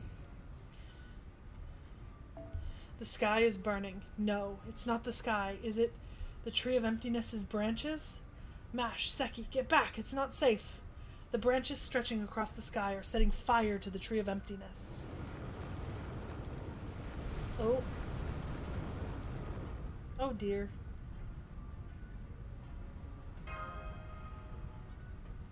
How is this happening? Nothing should be able to burn a fully grown Tree of Emptiness from the outside. I know that. That's why I burned it from the inside. I burned down another Tree of Emptiness right from its roots and used its branches to spread our wildfire to your tree. You said the tree's branches formed a network, right? So I used them to deliver a little viral payload. Kirstaria, behind you! Hey... It's the little dickwad, Beryl! Damn. Seriously? Have you actually got eyes in the back of your head, Wodime? I could say the same to you, Beryl. I thought you would be more careful than this. Even if you had managed to kill me now, the Chaldeans are still alive and well. So I have a hard time imagining how you could make it out of here without a servant. Well, damn. Aren't you Mr. Calm and Collected? You figure out I was all kinds of eager to get my backstabbing on or something? Not just until now. No, to be honest, I'm still a little shaken. You have no reason to betray me, Beryl. Why are you interfering with my plan now? Don't you understand that this will make you a god too? Once you are free, you'll be free of the foreign god's control. You really don't get it, do you? Figures. Of course you wouldn't. So hey, on a different subject, Kirsch, why were you so scared of the British Lost Belt? It's not like you ever came by to see it for yourself, right? So how'd you know something had to be done about it? Because I spent a while thinking on it, and realized it posed a different but equally serious threat to the foreign god themselves. No good could ever come of a Lost Belt appearing in Britain. It could only be a curse that would take this very planet down with it. Damn, seriously? I don't know what you're talking about, but it sounds like a hell of a thing. They're definitely a scary bunch, that's for damn sure. But hey, that's what made this all worthwhile. So as thanks, I'll let you in on a little secret of my own. I'll tell you why I came to your Lost Belt. You remember what I told you before about how I betrayed the Fey folk, right? Well, thanks to that, they've got it out for me real bad. In fact, all I'd have to do is raise my voice a bit and say, "Here I am," and they'd bring divine retribution down on my ass. Just like that. Makarios, Adele! Oh good, so you know what's coming then. Awesome. Well, so long, Wodime. It's been real. Mash, Seki, get out of here. Oh dear. Beryl! You bitch!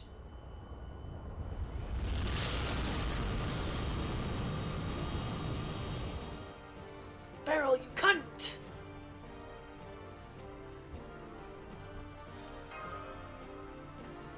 Kirstaria is right. We need to evacuate immediately. Then again, the sheer heat is so immense that... Everyone, this way! I can at least let all of you escape to the crown. It's no use. We'll never make it in time, especially given that we're all still exhausted from our earlier battles. Queen Europa can most likely only manipulate gravity and offer physical protection. It won't be nearly enough. Then again, even if we were able to teleport to Olympus proper, that light is going to punch straight through everything in its path. No, this isn't over yet. Meteor meets spear? Hey!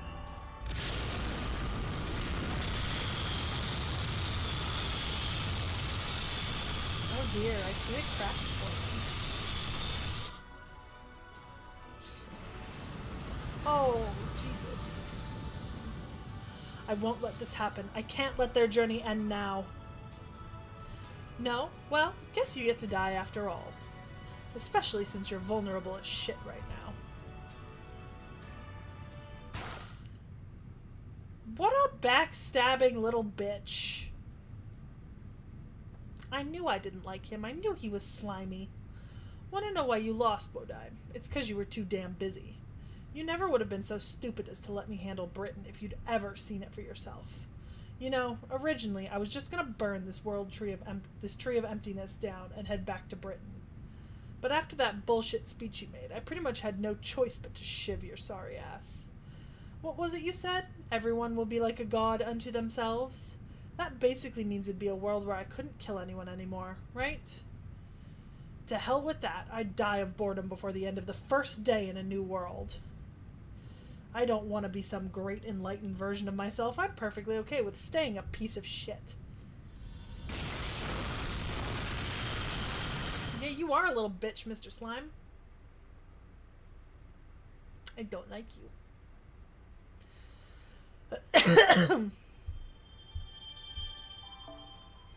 Oh my god, it took us forever to get through that section. Jesus. I don't know, sometimes self-awareness doesn't help.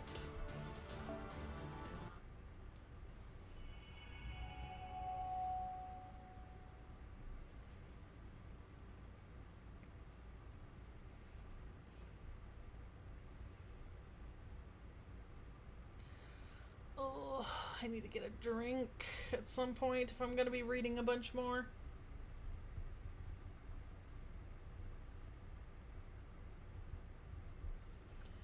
Well, come on, load. Jesus. Take your sweet time. Okay.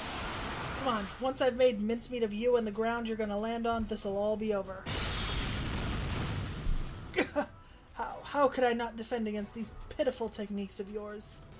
I see. It's not only Poseidon protecting you. That lightning, that gold. Impudent, short-sighted whelp! How dare you hide your true strength? Shut up and just frickin' die! Damn it, why'd you have to take so long? Now I'm gonna miss their whole Huh?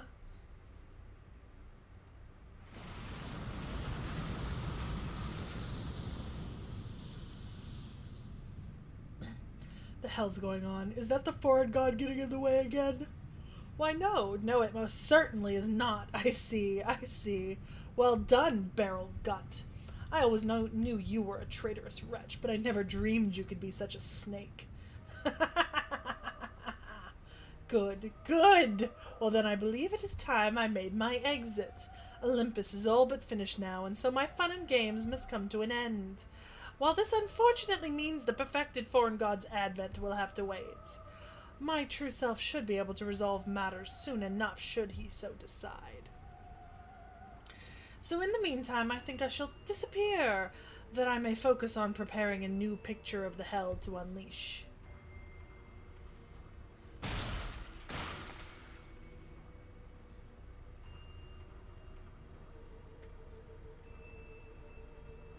Oh, it's the turtle. I was wondering what was making that noise behind me. God damn. Sick bastard just cut his own head off. Screw that. Damn it, you better still be alive.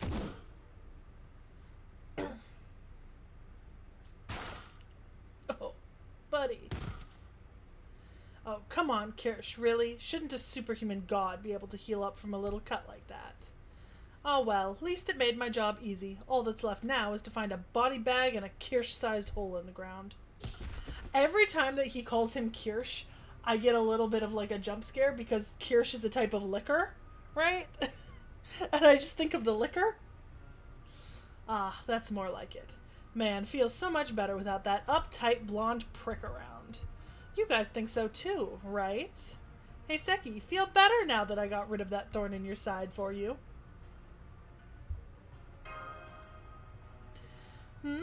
What, you already know who I am? Well, shucks, I think I'm gonna blush. Nice to have another dutiful kohai around. Can't say I care for the way you're glaring at me, though. Wait, you don't have a problem with me, do you?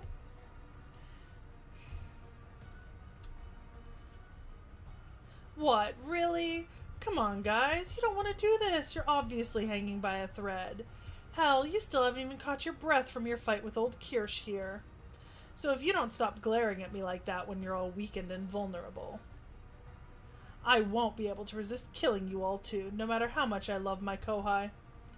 Just kidding. Even I'm not that stupid.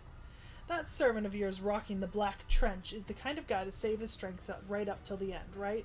I can tell. So since it's clear we'd only end up taking each other out in a fight, how about we just have a nice friendly chat instead?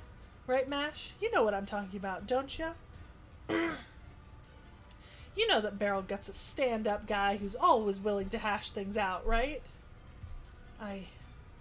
Yes, well, statistically speaking, your advice was... No, even if your advice was statistically helpful, I was never able to understand why you acted the way you did at Chaldea. Is that so? Well, damn, girl, I must have earned your ire something fierce, huh? Oh, but don't get me wrong, Mash. I'm thrilled to see this new side of you.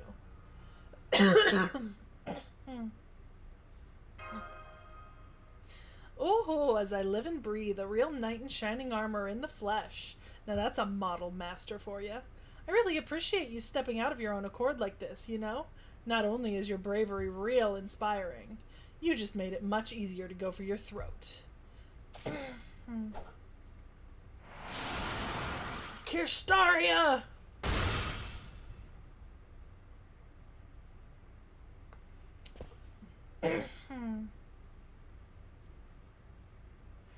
Hey, isn't that your pretentious ass cloak on the floor? What's going on? The hell's going on here? Shit, you're bleeding like crazy. Hang in there, damn it. Don't you dare pass out. I still got a ton of stuff I gotta pay you back for. You can't die on me before I get the chance. Didn't you say you were gonna make every last one of those piece of shit gods obsolete? Come on, just because the Olympian gods are done for doesn't mean you can rest on your laurels. You still gotta do something about the big bad foreign god, remember? Don't you dare go cold on me now. Well, damn. That was the perfect chance, and now the mood's gone to shit. Hell, I'm almost tearing up myself. Come on, Canis, take it easy. Kirstaria's dead. No sense dwelling on the past, yeah? You know, it's not like you and I are total strangers. Hell, you're the one who brought me here from Britain. So how about you jump ship and become my servant? A woman like you'd be right at home in the British Lost Belt. Hell, stick with me, and there might even be a domain or two in it for you in the A woman like me. It'd be one thing if the Chaldeans had killed him. Kirstaria himself said he and Seki were on equal ground. But this wound clearly came from an ambush. That sort of thing ain't Seki's style. You did this to him, didn't you, Beryl? So it's gonna be like that, huh? That's enough. The battle for control of this Tree of Emptiness is over, and Chaldea has won. Surely there's nothing to gain from further infighting, is there, Beryl? Canis?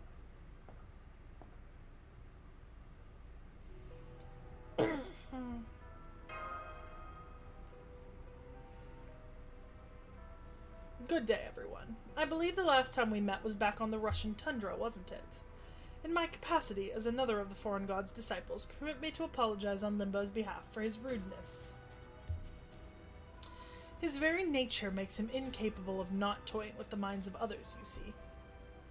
It was, I assure you, nothing personal. He treats everyone this way. Who asked you, Rasputin? Besides, I don't recall ever signing up for your side. I'm Kirstaria Wodeim's servant. That's it. And now that he's shown his true colors, that makes me an enemy of the foreign god too. I see. I'm sorry to hear that. And what of you, Beryl? We now know that Kirstaria, the leader of the Cryptors, was a traitor, but we also know you killed him. Can I assume this means you remain on our side? Hell yeah, you can. Like I always say, if you can't beat 'em, join 'em. I don't give two shits about the future of humanity. All I want is to have a good time. I didn't come back to life so I could become the king of Earth or anything. I'll go along with whatever you say. But, then again, I can't help but wonder if this foreign god guy is really all that strong. Kirstaria saw to it that they couldn't use Magellan here.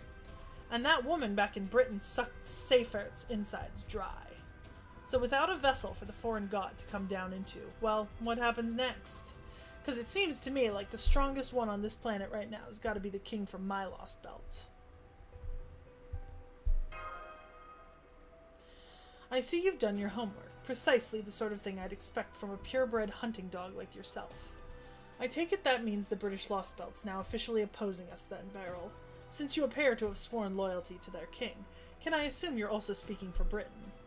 Hell yeah, assume away. That old lady outright told me I could do whatever I liked on her behalf.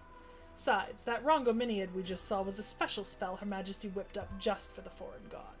We were always planning on taking Olympus out, no matter what Kirstaria got up to. Understood. The foreign god only saved Kirstaria from death, thus giving the foreign god control over his continued existence. And, as Kirstaria was the one who saved your lives, the foreign god has placed no such restrictions on you. You are, therefore, free to live out the remainder of your days on this dying planet as you choose. As an enemy of the foreign god, that is. Koyanskaya, warp me over to Britain right now! I don't know why, but I'm getting some serious chills down my spine. I gotta get out of here before it's too late. Yeah, buddy! Father Rasputin's gonna murk you if you stay here for even a second longer. Well now, I was wondering when I'd get to make my entrance. How anticlimactic. But very well, Lord Beryl. If nothing else, you do have an impressive nose for danger. Koyanskaya, you're going to take him away from here? Why yes, I am. I offer a great many services. One of them includes taking a single cryptor on a single trip to the Lost Belt of their choice. Alright, until the next time, Seki et Chaldea, we at NFF Services look forward to your future patronage. Assuming you make it out of here alive, that is.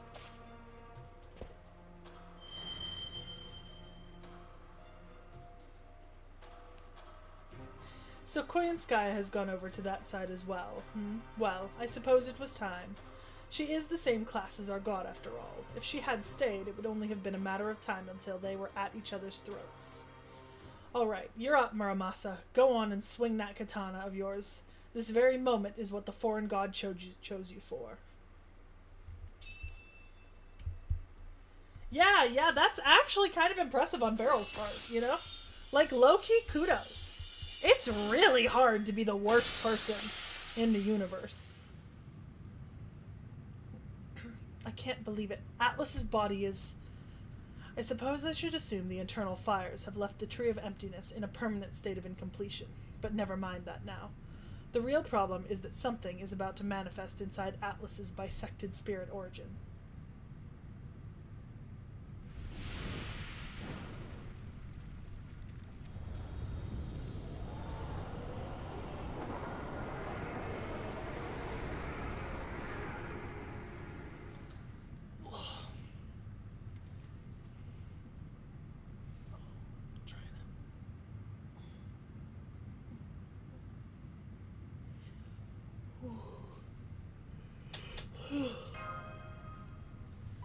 I'm detecting a powerful magical reactor core signal inside of the Tree of Emptiness.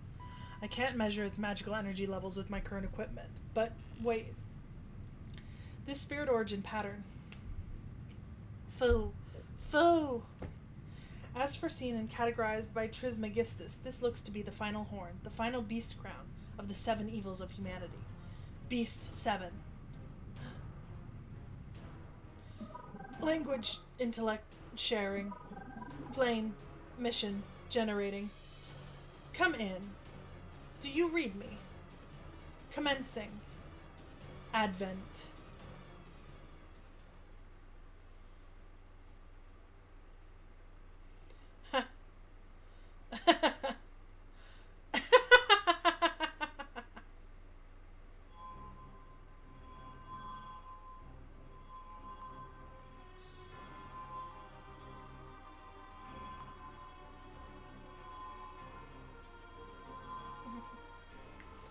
Oh, my back.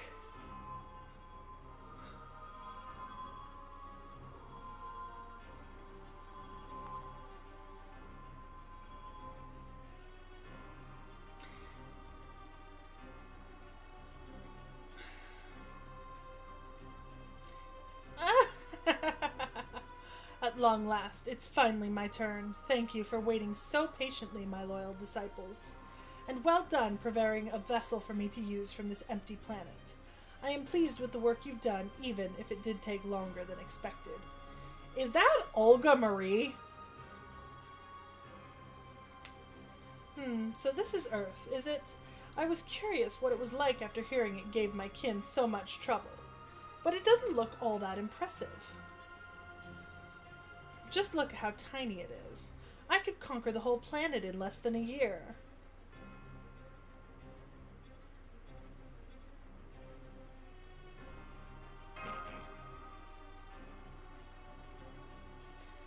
Why do I feel some faint brainwaves being directed at me?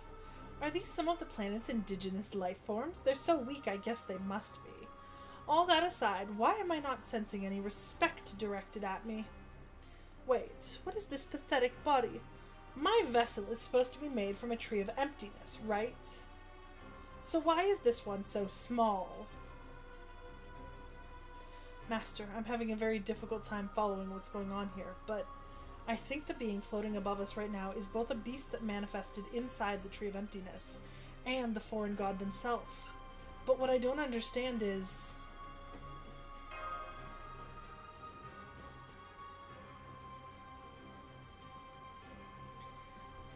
Well, no matter. Disciple, status report.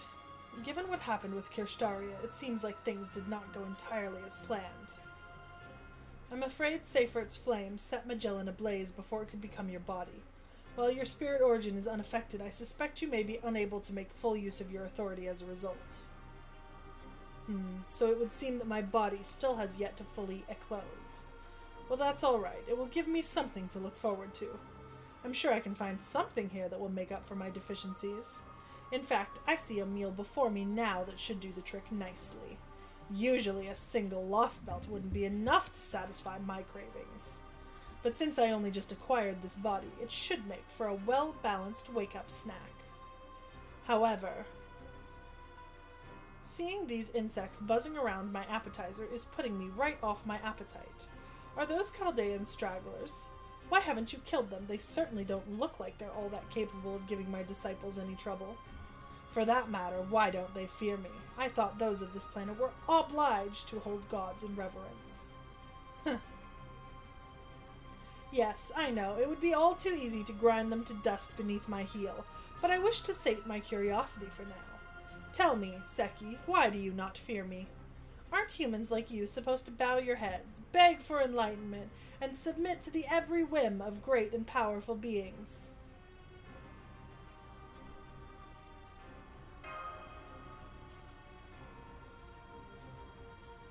The way that my IRL response to this would be like, I'm an atheist. So...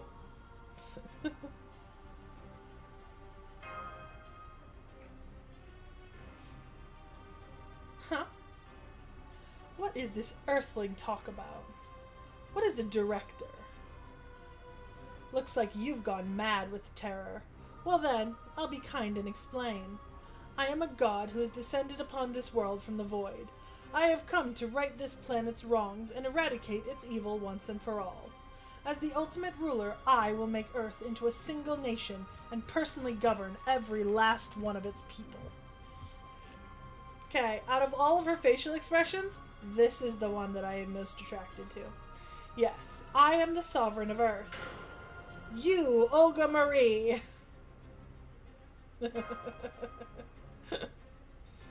For a very little woman, you sure talk a lot. Now I really don't understand. First she declares she isn't Olga Marie, then she claims she is. That's more like it. It sounds like you finally understand my godhood. I can sense brainwaves of fear and confusion. Now, the time has come for me to wipe this planet clean of everything that once existed here. The human race, the Lost Belts, you lot, my disciples using silly heroic spirits for their vessels. Now that I have a physical body, I have no more need for any of you. Now get out of my sight, beg for mercy, and repent for your misdeeds, for even my infinite patience has finally reached its limit.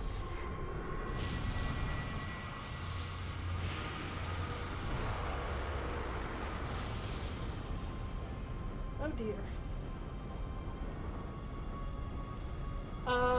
Ask Knick-Knack. Because that's up to him. He has to do the bulk of work for that sort of thing. Because I've got basically nothing to research. A gravitational field. It's sucking up everything that isn't nailed down. But I'd say since you successfully got me to do the Hakunos, it's a pretty good chance we'd be willing to. Damn, it's even bigger than the Tree of Emptiness. If it keeps going like this, there really won't be anything left. Indeed, including us. Is this really what you want, Rasputin? Because it seems like this god of yours has no qualms about erasing even her own disciples. If this is what my god wants, then so be it. I only wish I could have been of more use to her. If we use that black light on her, we could... Oh, but both the gun and its ammunition are... Yes, I'm sorry, we can't use the black barrel anymore. Besides, even if we could, I don't know if it would be enough to defeat the foreign god. At this rate, it's going to suck up not just all of Olympus, but this entire Lost Belt. So, I'm finally getting to see a beast in person. I don't need to use my noble phantasm to tell that humanity simply has no hope of defeating her. The sheer magnitude of her spirit origin alone vastly eclipses anything humanity could throw at her. There are simply no conditions that would allow for our victory. Mesopotamia, Solomon's Temple of Time. Chaldea was only able to prevail in those situations because we were an unknown factor.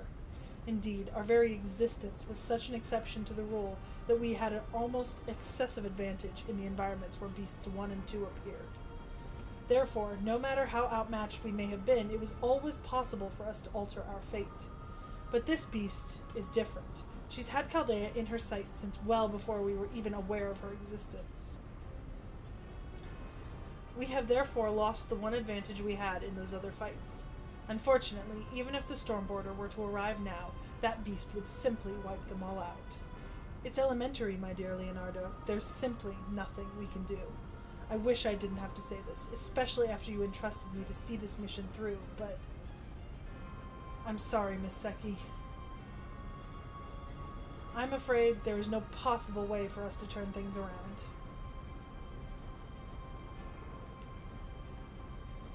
Huh. So you're not even going to try and fight back, Earthlings? Wait, how silly of me. Of course you can't fight back. I don't know why I ever even thought you could. I suppose it only makes sense. There's no version of humanity in this universe that is capable of surpassing me. All that aside, you Earthlings truly are pathetic, aren't you? You're so tiny, so powerless. It's like looking through a microscope at bacteria in a petri dish.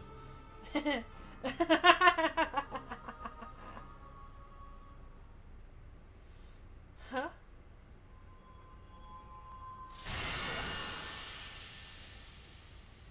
Oh dear, baby girl. Seems you're having some struggles.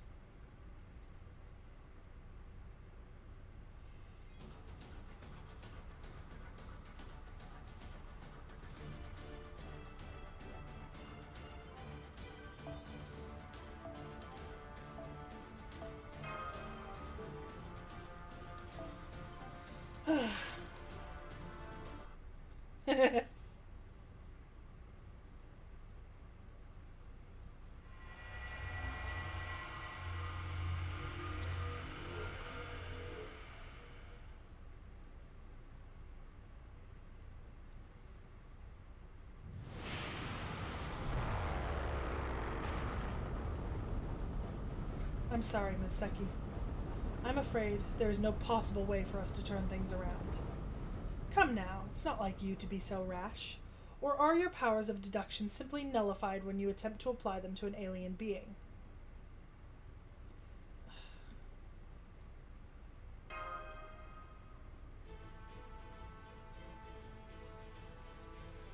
Kirstaria Wodan, I didn't realize you were still alive. We mages have magical crests. We don't go down quite so easily. Holmes, you just said there was no possible way for you to turn things around. But that all depends on how you look at it. For example, my victory would be my plan to slay the god succeeding, and my loss would be it failing. Now that Atlas's tree has been razed to the ground, and the foreign god has descended upon this world, my plan has ended in abject failure. It represents a complete and total loss for me. There's no hope of me turning things around now. But the same is not true for you. For you, loss would be dying, and victory would be living. So even if the foreign god has descended upon this world, and even if all you can do right now is run away, merely surviving is enough to ensure your victory. And since you haven't truly lost, you still have a chance to turn things around. I understand this is all a bit much coming from me, since I'm the one who invited the foreign god here in the first place. But oh well. Now then, I think it's time I played my last card.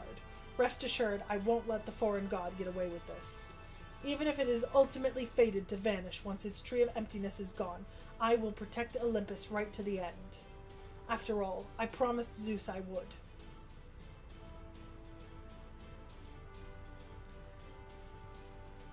I'll make sure the foreign god goes away, though I can only do so temporarily. Now go, get out of here. I'm afraid you'd only get in my way.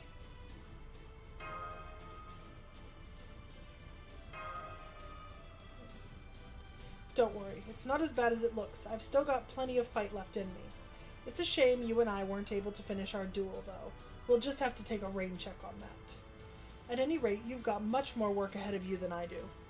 I'm sorry about this, Seki. I wish I didn't have to ask you to take on such enormous responsibility again.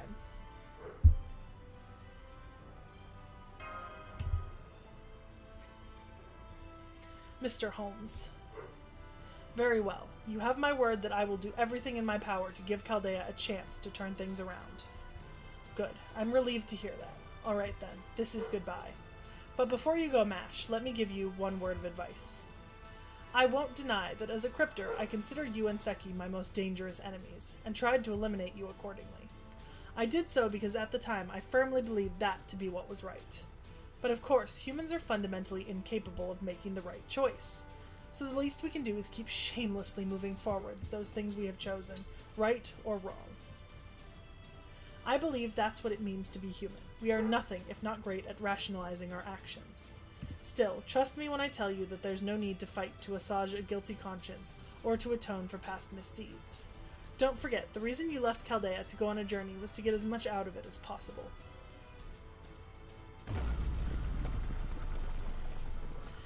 I'm afraid the palace won't last much longer. We need to evacuate to the Great Shrine. Come now, quickly. Right. Kirstaria. Thank you for everything you did for me at Chaldea. I wish we could have all talked a lot more.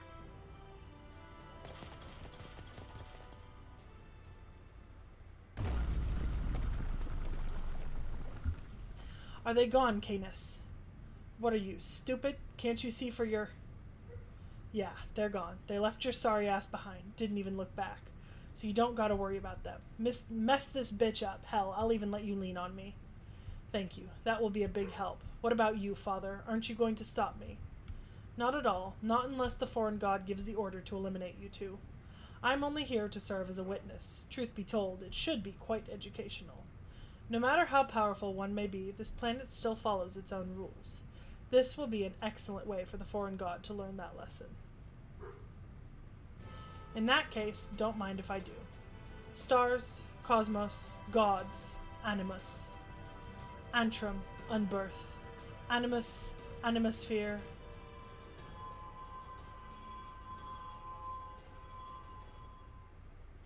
There are yet the lights of stars in the void. Illuminate the earth, stay aloft the sky, and illustrate the coordinates of the heavens. May you be a guide for voyagers one more time, O light of Chaldea.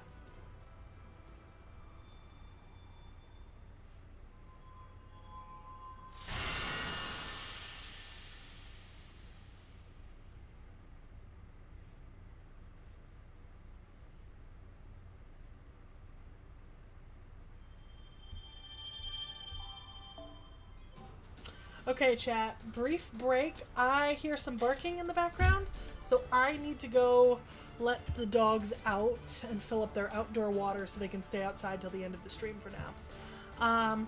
So chat, get some water, get a drink, stretch, move around a little bit, and then we'll come back and finish off the chapter probably in about 5-6 minutes, maybe a little bit. I mean, it might be faster than that, but we'll see. I'm not going to end the stream. I'm just going to go away for a bit to stretch and let the dogs out. See you in a second.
I'm back.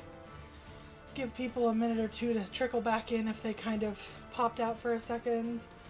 Yeah, I see no battles here. I don't know how many sections and shit it is in 26. I was wondering, I was like, are there really 26 sections? But there being just like a single node here explains it.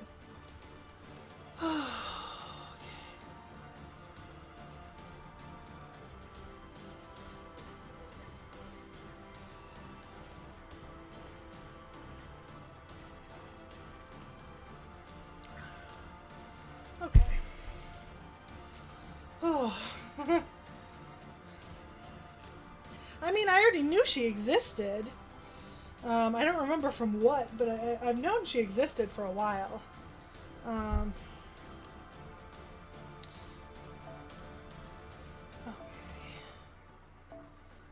Alright. Let's get going so we can read this out and work our way through it. I don't know how long this is going to be, but presumably it's not going to be that short.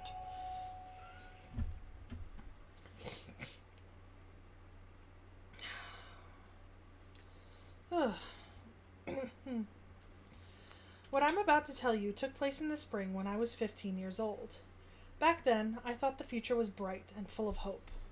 I was born into an environment far better than most could hope for, with talents far greater than most could dream of. I knew I was destined for great things, and that my purpose was to see them done. I'm going to create something beautiful. I'm going to create something wonderful.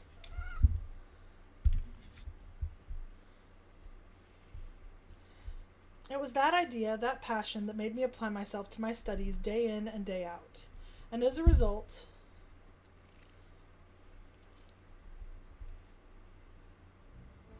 I ended up in this filthy dump. I found myself in a place that would never give rise to ideals or principles of any sort. Ugh. The pain in my chest made me gasp.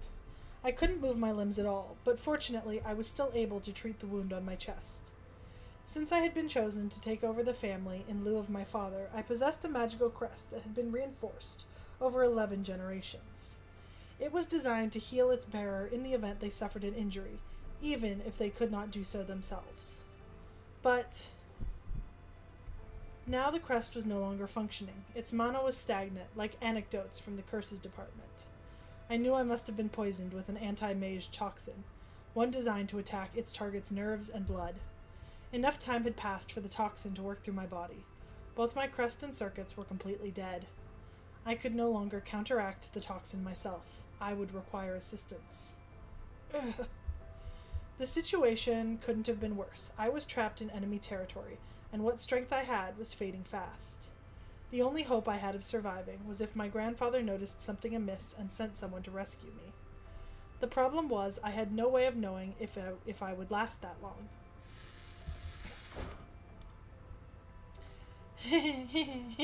Awake, awake, awake. Especially with more of my father's assassins looking for me. It felt as though the basement room's already pungent stench had suddenly gotten worse. The boy was wearing a coat that someone else had clearly thrown away, and his hair hadn't been washed in years. He must have carried me here, to where he lived when he found me crawling through the alley after the attempt on my life. I could only guess he thought he could make money off me based on my clothes and appearance. Still alive. Alive! Hearing the boy digging through a can full of garbage, I was unable to hide my disgust. I was deeply ashamed by the fact that such a pitiful creature had saved my life. Treasure, treasure. Here, eat. The boy pressed a piece of completely stale, moldy bread up to my mouth, and forced me to eat it, wiping the crumbs off my face with his filthy sleeves. Whatever his intent, his efforts were far from helpful. My wound had closed, but my digestive system was only barely working. Rather than helping me recover my strength, eating barely edible food like this would only upset my stomach and make my condition worse. It's good. Eat. Eat. But I lacked both the strength to resist and the energy to refuse, so I reluctantly opened my mouth and choked down the rock-hard bread. Once I managed to finish the food he forced upon me, the boy stepped away from my bed with a satisfied smile. He then moved to a corner of the room where he sat down, cross-legged, and continued his unsettling laugh. Though I was racked with both chest pain and shame about the predicament I found myself in, I realized there was nothing I could do, so I simply lay back and closed my eyes. This would all be over in a few hours anyway. My assailant was almost surely a mage, and so it would be trivial for them to track me down. It was only a matter of time until they discovered this place and came to finish me off while I was still incapacitated. Any help that might be on its way would never get here in time. Not even a god could rescue me from this situation.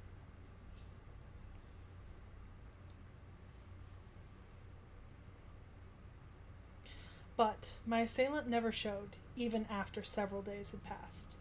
I think I must have spent about 10 days on that hard wooden bed without ever getting up. My body was still paralyzed, but by that point I must have gotten accustomed to my environment. Slowly but surely I took stock of my current situation. Here, eat this too. No thanks. Could I have some water instead? The fact that this shed was located under a bridge was the one silver lining. Thanks to that, we had access to potable water, even if it wasn't entirely clean. That's better. Say, how long have you been living here? Huh? Never mind. Eat.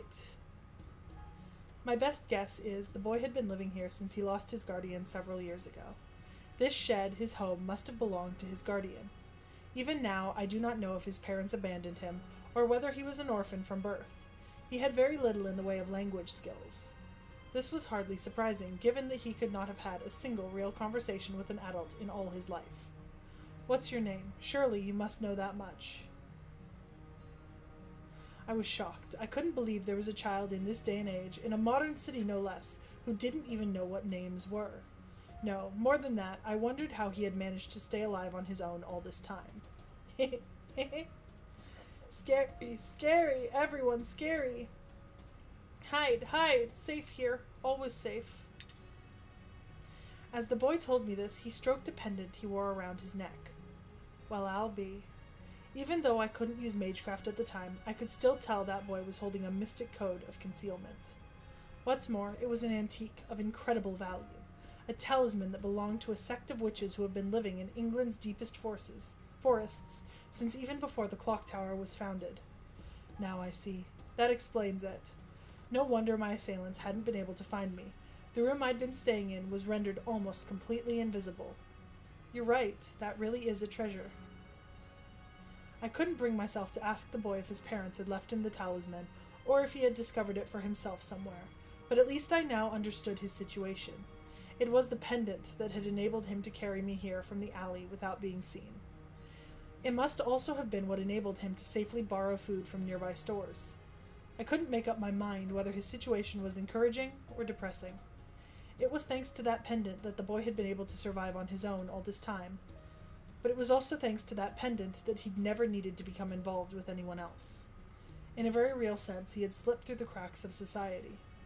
So you're, unsure of what to say to him, I ended up saying nothing. It's okay. It's pretty. Treasure, my treasure. The boy gave me a big smile while gently tucking the pendant away, never grasping my true intentions. Even thinking back on it now, it still makes my chest ache.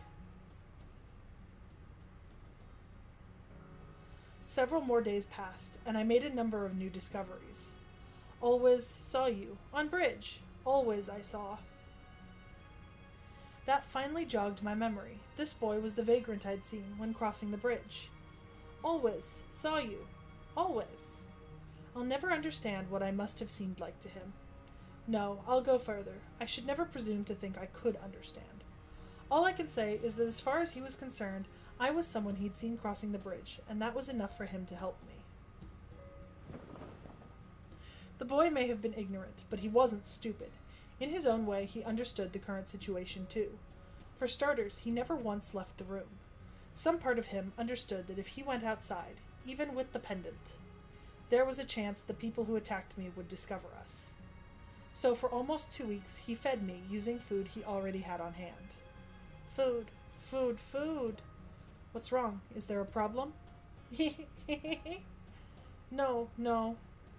No problem. Safe here. Safe. I see. Well, that's all right then. Even having grown accustomed to this environment, I was beyond exhausted. I still couldn't move my limbs, and my arms were no closer to returning. It was no surprise. The food the boy was giving me had no nutritional value whatsoever, and while his pendant may have kept us safe from my assailants, it also kept us hidden from my allies. Yes, my love. I sighed loudly in despair and closed my eyes. As I slept, I dreamt of my body rotting away like a decaying tree until I finally died.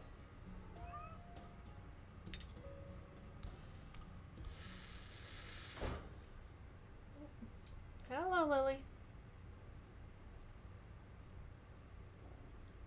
Wake up. Wake up. It was the first time the boy had ever woken me up of his own accord. Food. Food. Eat. Eat up. Have lots. Lots. Is that... My voice all but broke in shameless excitement. In his hands, the boy was carrying a basket filled to the brim with bread. And not stale, moldy, leftover bread like he'd been giving me so far. This was bread that had clearly been freshly baked this morning. This is amazing, although it's all just bread, huh? Don't misunderstand, I do appreciate this. But if you were going out anyway, it would have been nice if you'd gotten some other things too. Here, food. Eat. Eat. I didn't realize until later why the boy only had stale bread on hand. It was because, for the entirety of his life, he had never known any other sort of meal. I didn't understand that back then, since mine had been a life of luxury. Unfortunately, there was something else I failed to notice too. Something much, much more important. Very well, don't mind if I do. Yes, this is much easier to eat. It's great.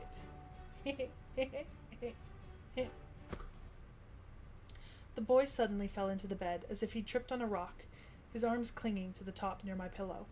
He looked just like a child dozing off at their desk. Are you okay? The boy had always looked so malnourished that I hadn't even noticed how sunken his cheeks now were, or the fresh bruises on his body. He'd been living alone all this time. Of course he wouldn't have enough food on hand to feed 2 people for over 2 weeks. The only reason he'd had any at all was because nobody had stopped him from taking it, thanks to the pendant. The food he'd had on hand was only enough for one person, only enough for him to survive on his own. And ever since he'd taken me in, he'd not so much as set foot outside. He knew that if he left with the pendant, this room would no longer be safe. So he left it by my bed to keep me safe. In an instant, it was clear as day what he had done to bring me more food. He must have been accosted and beaten over and over, and since he had barely eaten a thing ever since he took me in, the malnourished child simply could not endure such punishment. Treasure. Safe. Safe. No, he couldn't have. No one would ever do something so absurd, so patently foolish. He may have been ignorant, but he was smart. He would never willingly choose to do this. Still, on the bed, the boy looked at my face as I lay there, as though he were gazing at the stars. Pretty. Pretty. Pretty. No, no, no, no. Hang in there, please. You have to... So pretty.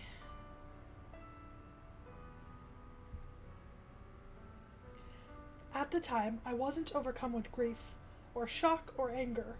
I was just done with my own stupidity.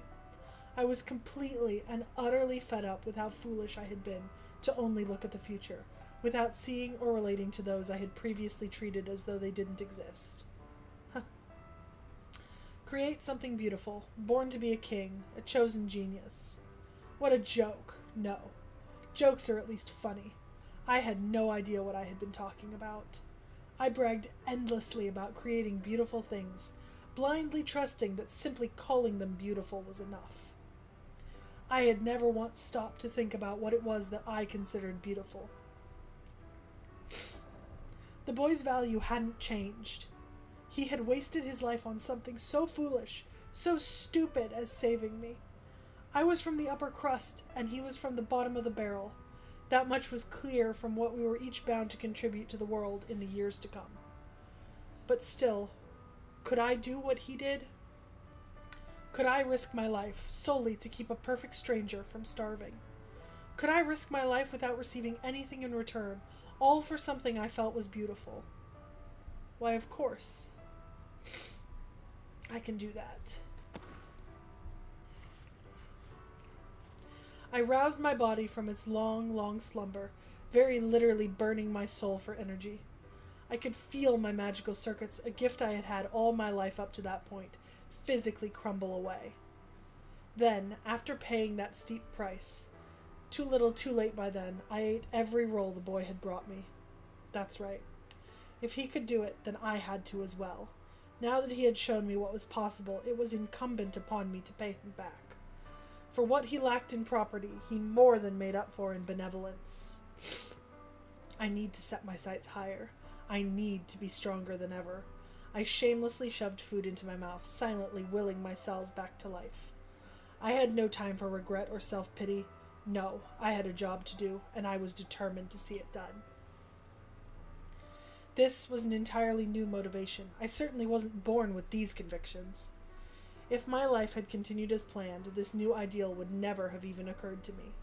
But now, I vowed to dedicate my life to it, to take all the many gifts I was given, gifts that boy couldn't even dream of, and use them to demonstrate the value of human life for as long as I exist.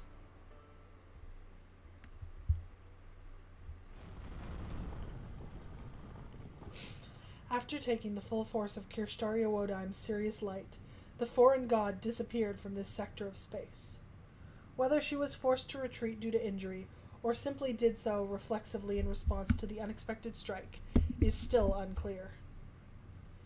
Regardless, her exit meant that Olympus would be spared immediate destruction and left only the master and his servant behind in the palace. So much for that. In retrospect, I may have set my sights a bit too high. What the hell are you smiling about, you idiot? You look like a kid who just got caught with his hand in the candy jar. The servant knelt down beside their master, despite the insults that continued coming, painfully aware of how he would never walk again now that the bottom half of his body had been obliterated. The master rested what remained of himself on the floor as it crumbled beneath them, and turned to look up at the sky. Damn, that serious light was some serious shit. Ophelia's didn't do anything even close to that. Well, this is how they were originally supposed to be used. Director Marisbury told me that in confidence. He said that if things ever looked truly bleak, I should use mine to save the world. No pressure, right? The master coughed dryly and brittly as he spoke. His cough sounded like the rattling of dead tree branches. There was no more sign of the melodic spring-like lilt that had previously been a fixture of his voice. You don't say, and here I thought all of Chaldea's directors were weak and pathetic. Sounds like this Marisbury punk was a hell of a guy. Never would have guessed. Yes, he was. I always did respect him, but he turned out to be far more capable than me. He may have been an avid scientist who only cared about his research, but he was also just as dangerous as you'd expect one of the clock tower's 12 lords to be. The master laughed, acknowledging his defeat. There was no trace of regret in his voice. I must admit, I never would have guessed that you would cooperate so willingly with Chaldea. I was so shocked I spilled my tea when I heard you join their side just like that. I thought that would have taken considerably longer. Part of me was even a bit jealous. For a moment I wondered if it meant you'd join anyone who defeated you. Hey, it wasn't just like that, and they never defeated me. That was all because Poseidon messed up. Then what convinced you? I guess it was Chaldea's leader, asking me about you. Said he wanted to know what Kirstariawodaim was like. Not as a mage, but as a person. I think that was the big reason I helped them out this long. Well, that doesn't sound very worth your while. You've been helping them all this time without anything in return. Who said I didn't get anything out of it? In exchange, I had him tell me a shit ton of stories about you from your clock tower days. Some born champion you turned out to be. Turns out you were nothing but an overly cautious, stubborn-as-hell coward. Guess both the Dioscuri and Ophelia were completely wrong about you all along. The servant laughed joyously. It wasn't laughter meant to mock the ones who had misunderstood the master. It was meant to commend him for keeping up such a perfect front for so long. The master looked up at his servant when he heard the laughter, squinting as if they were too bright to look upon. His eyesight had clouded over, and his breathing was already sharp and shallow. Hey, what about you? You got anything you still want to say? Or something you still want to do? Go on, let me hear it. I'll at least do that much for you. Something I still want to do, huh? And so, one small piece at a time, the master told his servant about his what-ifs. He explained how each crypter was required to have an accomplishment worthy of overturning their death in order to bring them back to life. So the foreign god created environments, customized, subjective worlds that would let the dead crypters achieve such a thing. The master was then shifted to these worlds that might have been, yet were never meant to be. And from there, he and his fellow crypter undertook a journey to restore humanity. Damn, seriously? So what, you saved the world with them? Only as part of a simulation. They were nothing compared to the real singularities. Karak and I came to trust each other. Ophelia and I shared a laugh with each other. Akuta and I helped each other. Beryl and I disagreed with each other. Pepe must have saved me dozens of times. Aro might seem frivolous, but he has a strong sense of integrity. I really enjoyed getting to understand them better, getting to know their lives. But all the time the master spent with his teammates was no more than a dream, an illusion that was broken the moment his accomplishment was complete. Now, the only one in this whole world who remembered their trying but important journeys was the master himself. And you still treated him like that. What, is your heart made of stone or something? What else could I do? If I'd told them, they wouldn't know what to make of it. So I just kept it all to myself, like any other dream. More precisely, he locked the experiences away so he would never look at them again, to make sure that regardless of what happened, they would never fade away. A journey to restore humanity, huh? That may not be the best way to put it. But, if it were at all possible, I really wanted to save the world with everyone in T.H.E together. The master truly loved his teammates, not as their leader, but as their friend. They're the same, the servant thought bitterly. This master and Chaldea's master were in the exact same position. As his breathing slows, one last thought flits across the master's mind, like a shooting star in the night sky. The hell were you thinking, you idiot? You didn't have to try so hard all by yourself. I'm glad to hear you say that, Canis, but you're wrong. I was never all by myself. All humans are trying to do their best. Like hell they are. Don't you try and pull that shit with me, Kirsta. There is no answer. His soul is already gone. The servant turned toward the sky as though watching a bird fly away, never to return. Mistakes flood the servant's mind. Unquenchable hatred pounds the servant's heart. The servant wasn't about to reject the past or previous actions. The pride this heroic spirit held refused to sully the very nature of a hero. After all, the servant had been the one who laughed at the world of humans, the one who mocked and wreaked havoc upon it. That aspect would never change. The servant was well aware they were a villain who hated humans, despised gods, shunned what was right, and embraced what was wrong. But even so, in spite of all that... Damn it. I'm the idiot. Even if everything about her was evil, she remembered what she was meant to protect, even as she regretted failing to do so. He. Sorry.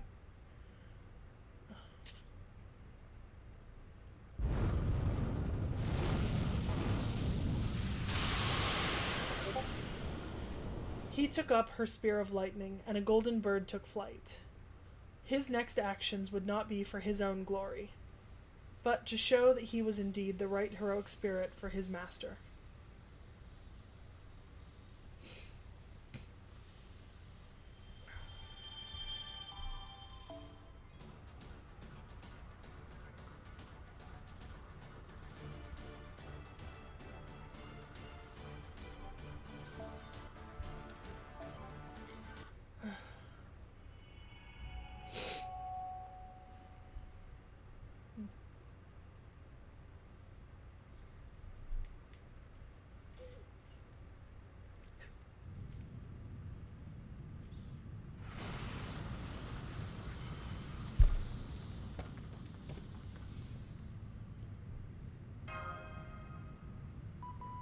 There you are. It's about time we finally got a decent connection.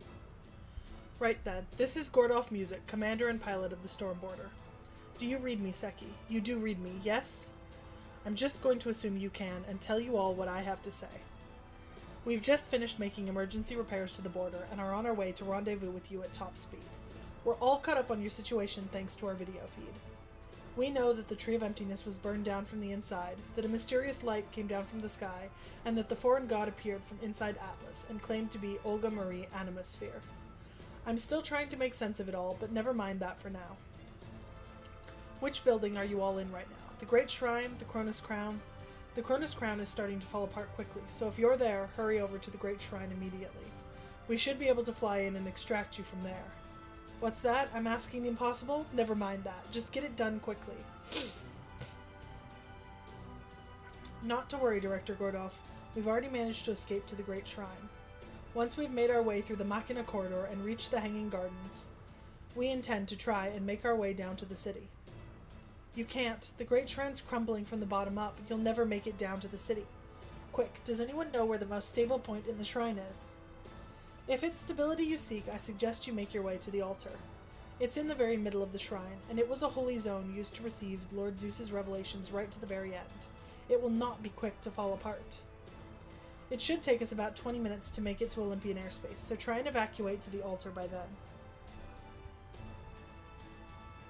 Understood. Then we'd better be on our way before the Machina Corridor starts to collapse as well. Foo! Foo! I see the furry little breakfast thief is safe too. At any rate, hang in there until we come to rescue you in the border. Administrative Advisor, Mash, Seki, Makarios, Adele, Queen Europa. You had all better hang in there until Captain arrives. Which he will, guaranteed.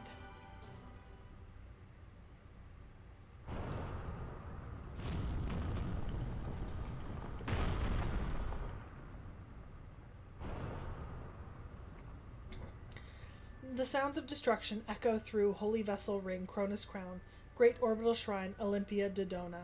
The cacophony of destruction reverberates through every district in Olympus.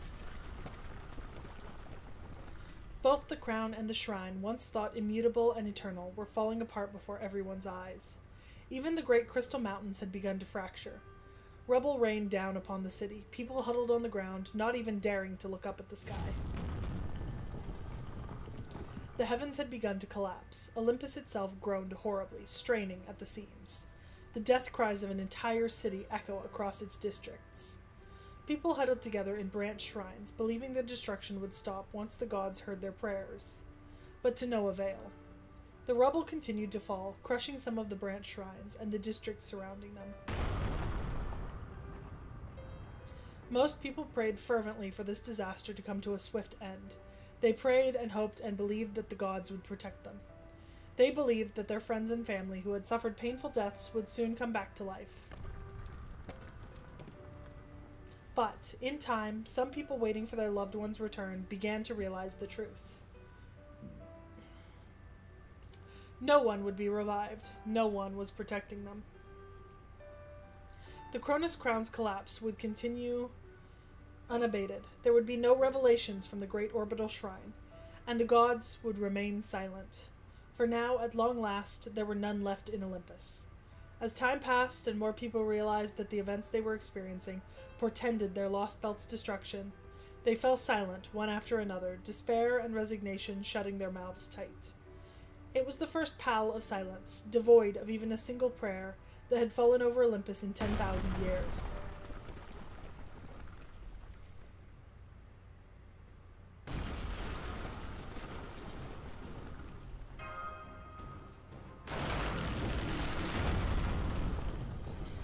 The floor is fracturing. Everything's falling down to the city below. We can't use this route anymore either. Come on. Let's head back to that intersection and... Look out! Foo! Foo! Foo! Don't just watch your step. Keep an eye on what's above you, too. You guys are flesh and blood humans, so even a little falling debris could end up killing you. Right. I'll be fine, but Senpai is... That goes for you too, Mash. With the Orton Axe's output so low right now, you're not much more durable than an ordinary human. So please, be careful. Right, I will. The The situation seems dire. While we do have some floating mystic codes prepared, we simply no longer have enough magical energy to make use of them. We could never make them last long enough for the storm border to reach us, and there's no guarantee that we wouldn't end up hurtling to our deaths. I'm afraid I don't have much magical energy remaining either, but there may still be something that I can do. Adele, Makarios, I'm going to use the last of my magical energy to provide the children of Chaldea with a defensive bounded field and floating spell. While I would be very grateful if you would help me, whether you do so or not is entirely up to you. Though... Europa? Of course we will, Lady Europa. What Adele said. Wait, a bounded field and floating spell would be a huge help, but why stop at just us? Can't we all... Operation God Destroyer is complete now. Even the Tree of Emptiness is finally gone from this lost belt. This is our new future, the one we've been dreaming of for a long time. Right, today is finally different from yesterday. I'm sure our cells are growing again, for the first time in forever. We can finally pick up from where we left off 10,000 years ago. That's all we need. Besides, we're not as weak as you guys, so we can get down from the shrine on our own. What Makarios said. Even if this lost belt does soon return to its original form, our time is only just beginning. Take care, everyone. Take care, Mash and Seki. And thank you for everything. This time we spent together may have gone by in the blink of an eye, but I enjoyed every second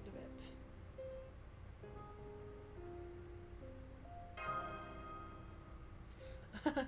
Come on, don't look at us like that. We all accomplished what we set out to do, right? I'll admit, there were a number of times when I thought it might be hopeless. I mean, I could tell from the first time I saw you guys that you weren't bad people. But I thought we might be screwed when it came to the operation. But you really came through. You gave us the tomorrow we were hoping for. I can feel it right now, at this very moment. We're in a different day now than we were yesterday. We're finally growing again. This lost belt may end up disappearing, but even so, I still feel as though anything could happen today. This is what I wanted, what I've long since hoped to feel. So thanks. I know most Olympians would probably consider you guys and us to be the most evil people ever, but yes, most Olympians may very well think that, but we don't. Not one bit, and isn't that enough? We'll never forget you guys, even if this world was never meant to exist. So as long as you guys remember us proudly, that's plenty meaningful right there. We'd much rather you remember us like that than to keep living aimlessly forever. Yes, you're right. Thank you both so much for helping us get this far. Vo. That's very sweet of you, Seki, but no, I'm afraid we can't. Our end's not going to be the same as yours. Even Kirstaria said so. So don't worry, we're okay going our separate ways here.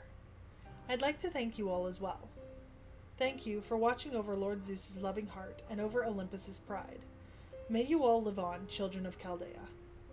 O beloved Zeus in heaven, send your winds from the far reaches of humanity to aid these travelers, and may your protection keep them safe from all manner of disaster that may befall them.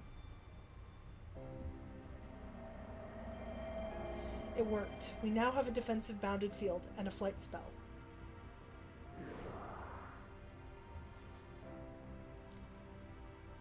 Bye Mash, bye Holmes, bye Fu, bye Seki. You proper human history humans might be weak, but you were still a great master anyway. You proved that, beyond a doubt, when you faced off with that other master Zeus himself called a friend and won. Oh, come on, you're lumping us both together like that? You could at least try to compliment us more individually.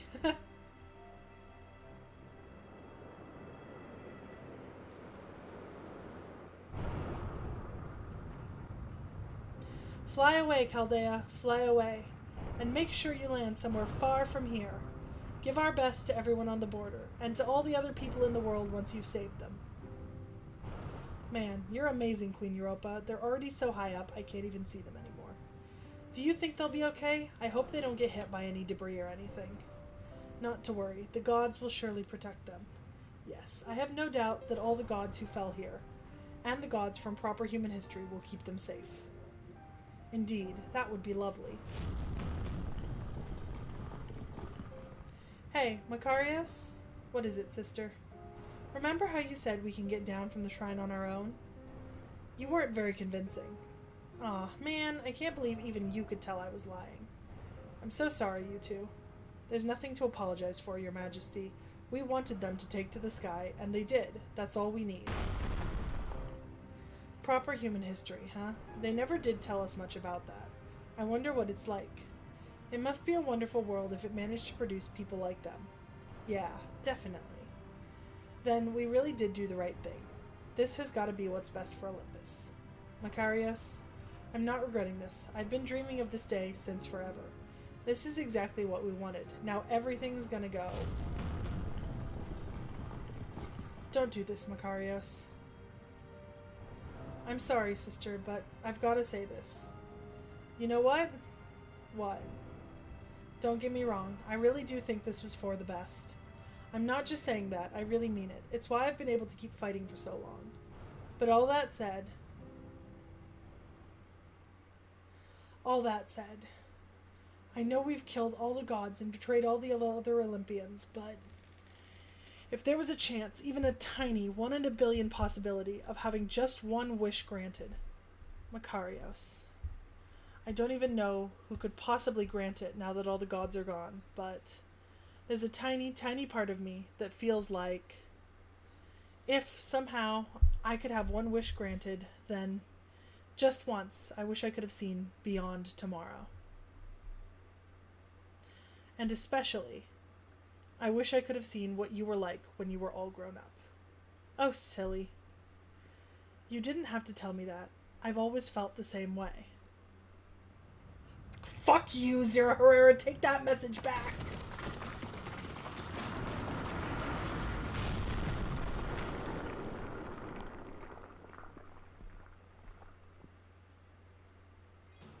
You take that shit back. Suffering builds character, my ass. Oh, Jesus, the dogs are really barking out there. It's fine. They need to learn to chill.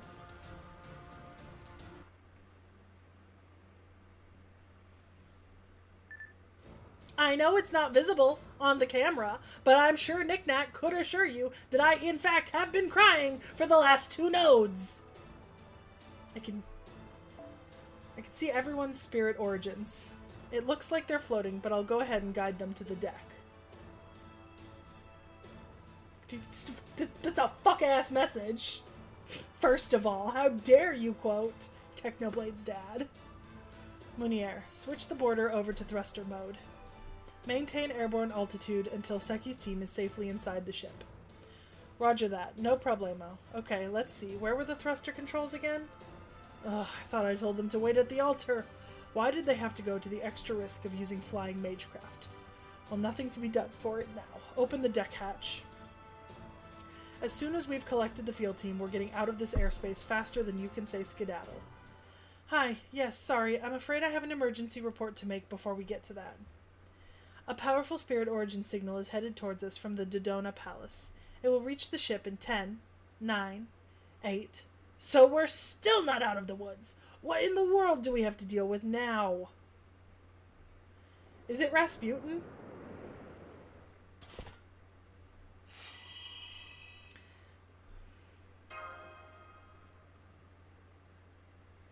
Right, though it looks like Europa's defensive bounded field is gone now. Indeed, it was an absolutely perfect spell while it lasted. No question as to why she was Queen of the Gods. If not for her delicate magecraft, I rather doubt we could have flown this far in safety. What are you just standing around for? Get in the hatch already. There's an unidentified spirit origin headed your way right now. It'll be there in 3, 2, 1... Ah! It's gotta be. Oh, it's Canis! Oh, hey there. So you punks really did make it out of there alive. Good. Wouldn't be any fun otherwise. But weaseling out of tight spots is one of the things you lot do best, right? Knew flying here was the right choice. So where are the twins in Europa? So they're dead. Well, hey, that figures. No point in saving their lives now, right? So you went around pulling all the shit you wanted and decided to scram before it got real, huh? I like that. Hell of a lot less cleanup that way. Only problem is, You assholes got no business being the only ones to make it out of this scot-free. Don't you think, Chaldea?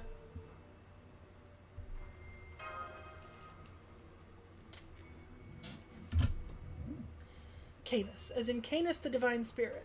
So she managed to survive, too. Well, that's just grand. Go ahead and invite her to celebrate this victory with... Huh? Hold on. Are you sure that's really Canis? That spirit origin pattern doesn't match the one in our records at all. While Canis did have some divinity mixed in previously, now there's divine aura emanating out of the spirit origin's every pore. It's almost like a purely divine spirit. That's precisely it, Gordolf. I don't know how this happened. Canis, as she appears now, is quite clearly a god in her own right. In fact, at this moment, it would be no exaggeration to call her a direct proxy of the sea god himself. Keep the hatch closed for now, Gordolf. There's about to be a battle up there. Huh? But why? Our battle here is Shut up. You should have hung up on Mustache a while ago, Detective. Perceptive as always, though. I'll give you that.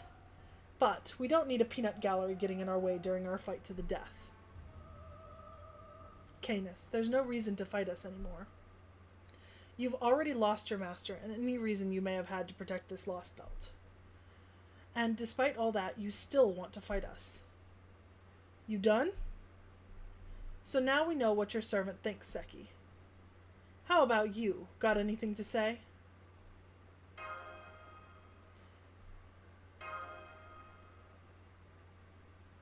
Hell no. This unfinished business ain't gonna finish itself. You punks brought down frickin' Olympus. That's huge. I couldn't ask for more worthy opponents. And hey, I might not be your typical Greek heroic spirit, but it's still what I am. And if there's one thing we all know Greek heroes are about, it's revenge, ain't it? It sounds almost farcical hearing that from you, Canis, given how much you despised Olympus.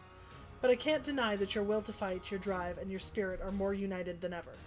This must be your final destination, the one you failed to reach in your lifetime. It seems you've finally arrived at your answer, Canis. Then as such, we are obligated to respond accordingly, even if this battle is entirely unnecessary. Seki, I'm aware your magical energy has also long reached its limits, but can you still do this?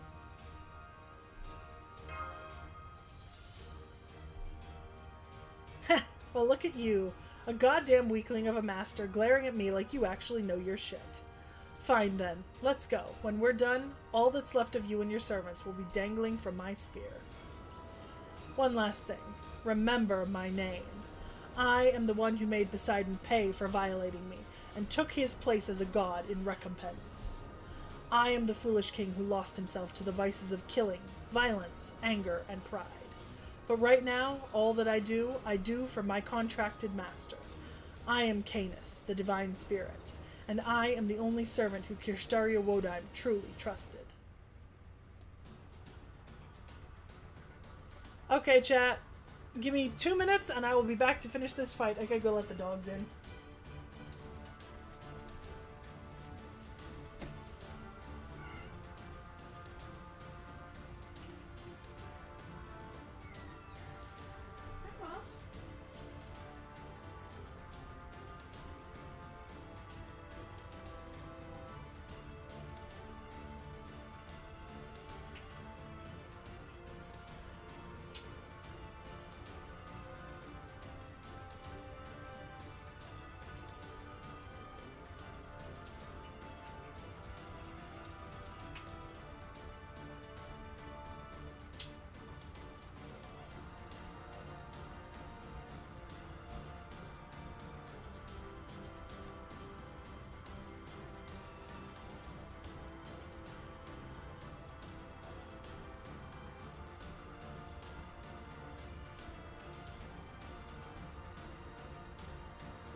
I'm back. Let's see. Okay.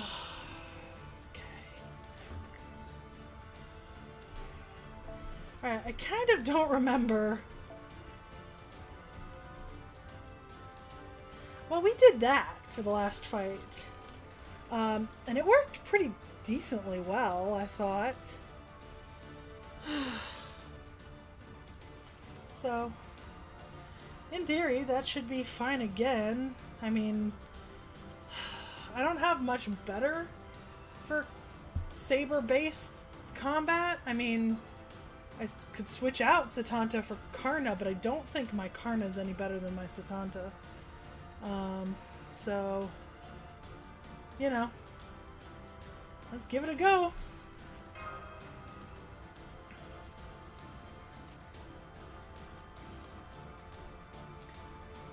Oh, yeah, grand battle. Fuck that shit. 神々を滅ぼした者よ、オリュンポスを制した者よ、その力、その決意、一時のものでないことをこの俺に示せるか。愛そうか殺そうか。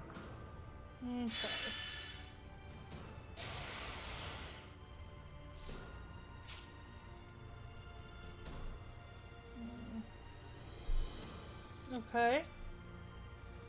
All right.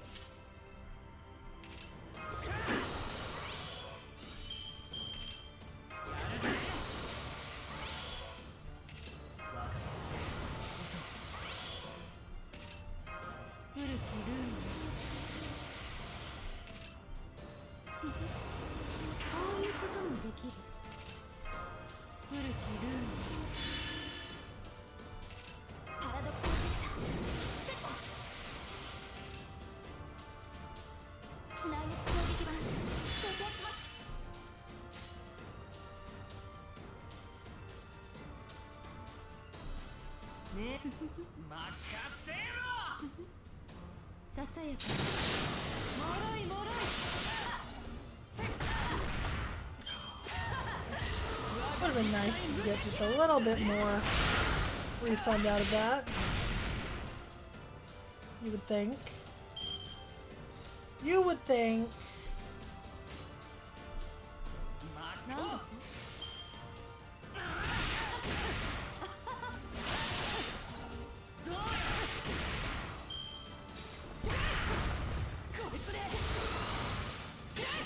I mean, this fight is just gross.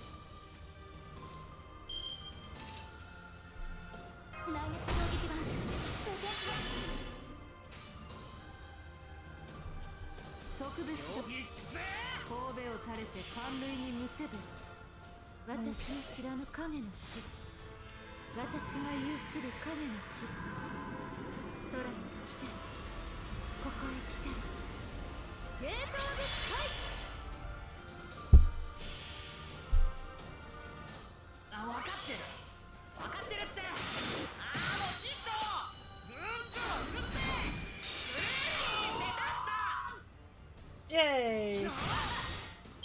That did at least a little.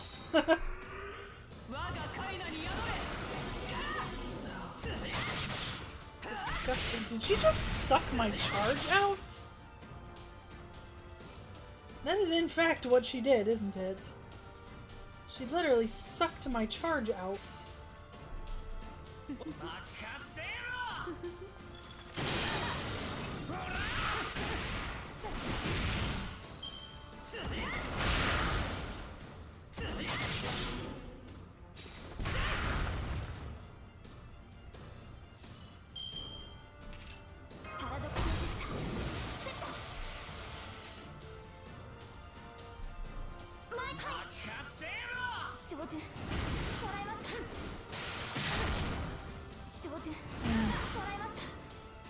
Oh shit, I meant to try to stun. Okay.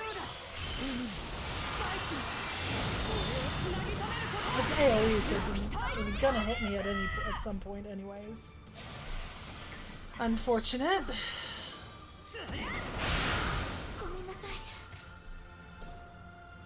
Don't really have a... I have a feeling we're gonna be using a blue stone for this, but... Hopefully just the one. That would be my goal. 次はねおじま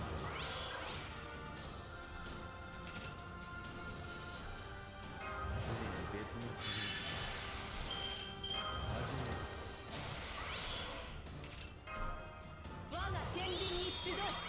て Focus on yourself, big girl. Oh, yeah, yeah, immune to stun. Yeah.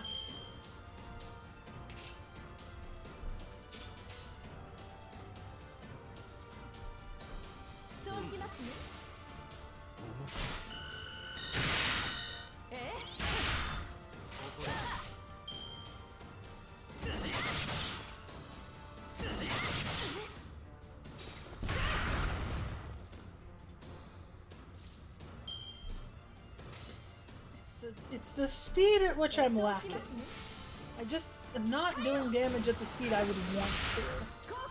Which is fine. I'm still doing damage. It's just taking longer than it should. In between. You know? And that's not the end of the world.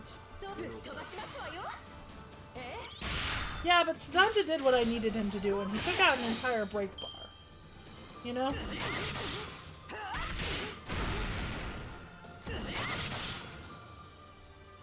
Well, we will see. I am certainly not going to waste that.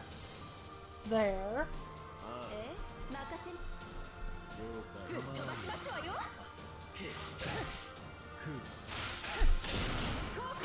Definitely don't want to waste that. Okay. Oh, yeah. Not only a guts, but an invincible trigger. Alright, how long's that going for? Ignore sure hit and reduce attack damage to 0. Jesus. For 5 turns? Can I get through that? Like, is that possible? 次は NP seal doesn't matter. And I'm pretty sure immune to immobilization, NP seal, and skill seal.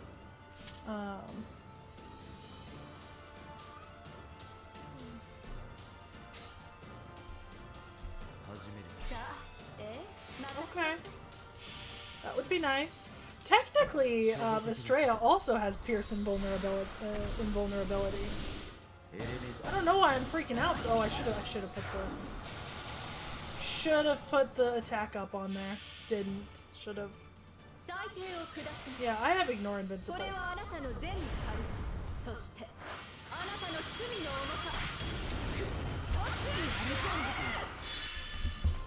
Oh my love. Jesus. I don't think you're supposed to be up there, baby girl. No. Hold on. Cat on the lizard tank. I must deal with this. Oh shit. Yay. Get down. Lily. Lily, why are you even... Hold on, guys. Lily! Lily, come here. Come here. No, you can't be up there. You can't be up there. That's illegal.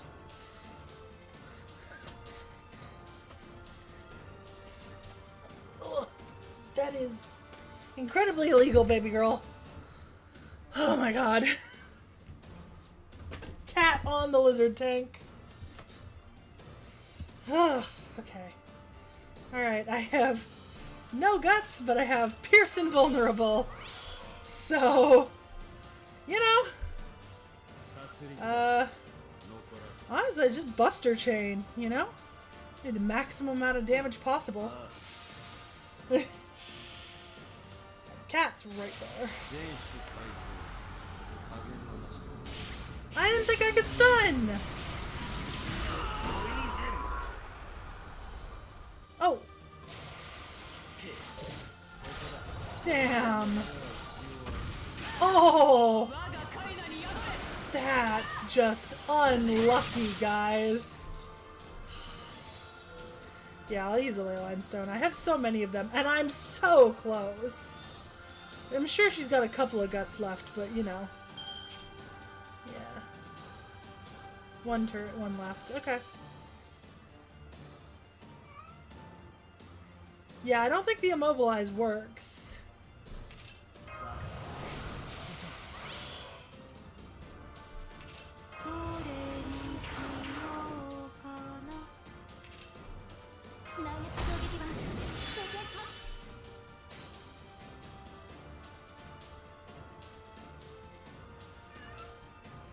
My love. No. No. No. This is not a good idea. You should not jump from that angle. What? No. That's a bad idea, baby girl. Bad idea. Bad idea. Okay. わかった。お I don't have Manan and Maclear. あ、わかってる。 And this is a force servant support, so I can't use Manan and Maclear. So that's an irrelevant comment. I can't use that.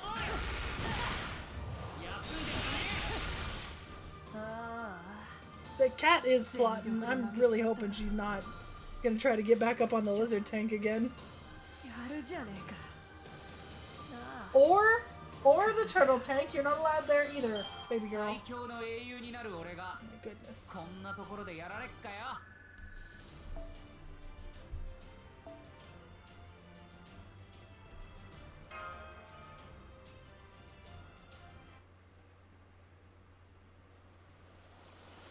Damn. So you want to bring every human up to the god's level, huh? That explains a hell of a lot, Kirstaria. No wonder you're so desperate to get things moving. I don't know what the hell you did to yourself, but it's pretty clear you could drop dead any second. But if this plan of yours works, you'll be set for a nice long life. Typical human thinking. Ah, my apologies. I clearly didn't explain myself well. My plan is to make every human besides myself into gods. So this revolution won't include me. Even if my plan works flawlessly, I'll still be an ordinary human. Huh? Well, you might say it is similar to how a doctor can treat anyone except themselves. This revolutionary reign of meteors I'm envisaging requires a central spellcaster to work. One can't turn both the central axle and the world that turns around it at both the same time. Really, if I'm being completely honest, my plan isn't entirely foolproof. But when I shared it with Atlas, warts and all, he also reluctantly agreed to it. That being said, I have no intention of dying anytime soon. I plan to keep on living for as long as I'm able. Besides, if my plan goes well, then it will be everyone else's turn to shine. And who knows, I may end up living for quite some time yet, since I plan on taking it nice and easy in my retirement. What the hell? He's gotta be shitting me. He wants to make everyone else in the world ascend to the next plane of existence, at the cost of him becoming the only relic of the past. After all the hard work he's put into making a new world, he's gonna be the only one left? No frickin' way. I don't believe it. I don't even want to think about it. That's not just cruel, it's goddamn brutal. But he talks about it like it's the most natural thing in the world. He sounded so excited about it, like he couldn't wait for this new, better version of humanity to arrive. Your twisted nature couldn't be more plain, Canis. Both your heart and your mind are warped beyond redemption. Even becoming a god has done nothing to fix that. You were never anything more than a recipient of the sea god's love. How could you possibly begin to match us? You never even understood Lord Kirstaria's vision for bringing about a new age of gods. All you ever did was flail about in anger, curse the gods, and think of nothing but yourself. They were right. That sums up my whole life right there. That's why I could never get behind his goddamn plan. Not really. I never once thought it was a good idea. Shit, the idea of a world where everyone's god sounds like my own personal hell on earth, and I told him as much. But, all that aside, he still lived a life I can't even imagine. He had a dream so huge and stupid nobody else would even think about trying to make it a reality. Seriously, how messed up is it that he got me, of all people, to want to support someone? And not just anyone, a stuck-up, world is my oyster type like him. Crap, no wonder these Chaldea dipshits beat me. The second that happened, my fate was sealed.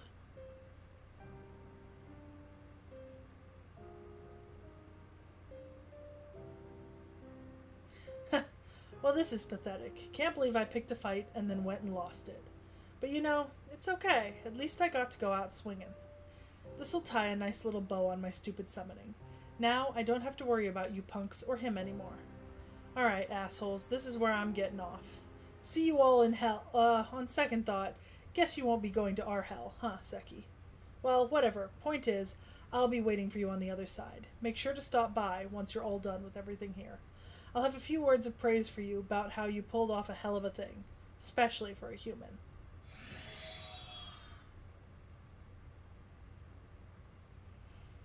We have confirmed Canis is gone. This Lost Belt's last remaining threat has now been completely neutralized. Old man, you know we're back online now, right? We are? Damn it, Spinach! Why didn't you say so sooner? You've got to communicate. Testing. I trust you can all hear me. Once I open the hatch, which I'm about to do in a moment, I want you all to get inside the border double quick. As soon as we've confirmed your safe return, we'll be getting out of this airspace immediately. You can make your report to me after you've had a good, long rest. However, there is just one thing I would like to say first. Well done, Seki. Well done, MASH. Now that you have returned, I am officially marking the following mission complete. Order Lost Belt number 5, and its suborder, Those Who Cross the Sea of Stars. I dare say your performance deserves full marks across the board. I advise you all to look forward to your next bonus, for I think you'll be pleasantly surprised. What bonus? Right. Congratulations on a job well done, Master.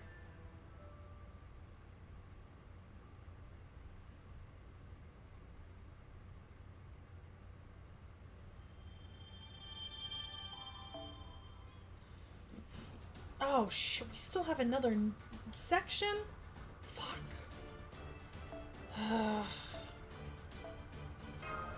thought it ended at 26. I was told it ended at 26.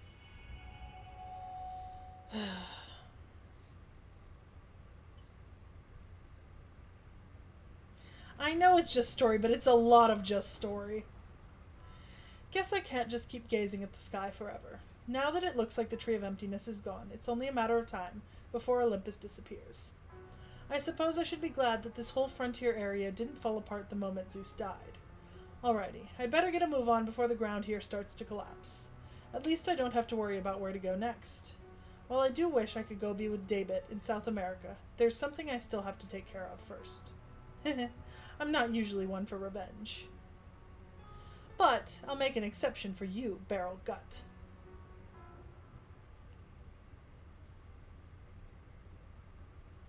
Screams, shrieks, groans, despair, misery, fury.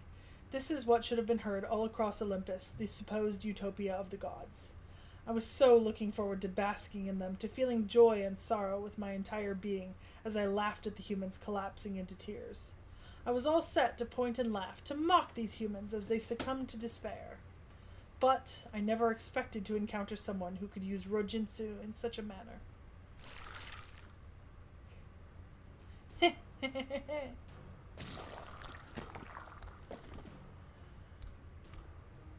I can feel my entrails waking up from their slumber.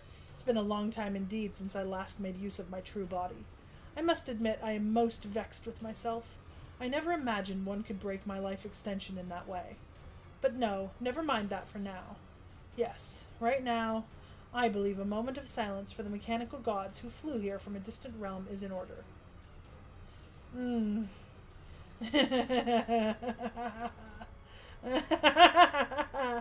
Imagine. To think the end of the gods' pets would come like this. The gods must be proud indeed, knowing they kept these pets around for 10,000 years for this. Ah, what a truly dreadful thought. Academia, art, did those so-called legacies amount to anything whatsoever? They gave their pets eternal life, and even limited their value. And in the end, they were done in by rogues they utterly failed to control. A mere 2 specimens of humanity, larvae left over from the Olympia Machia, who went and betrayed their keepers. And now that Chaldea and company have had their way with them, not a trace remains. What else could one call this but a glorious farce? I come not to bury the gods, but to praise them. Rest assured, this alter ego will never forgive these old ones' final moments, nor their death throes. Indeed, now that I've witnessed this beautiful sight, I can scarcely restrain myself any longer. Yes, next time, I, Ashia Domon, shall entertain the god-slaying master in my true domain, the bowels of hell itself. I think that's the first time he's gone by Ashia Domon.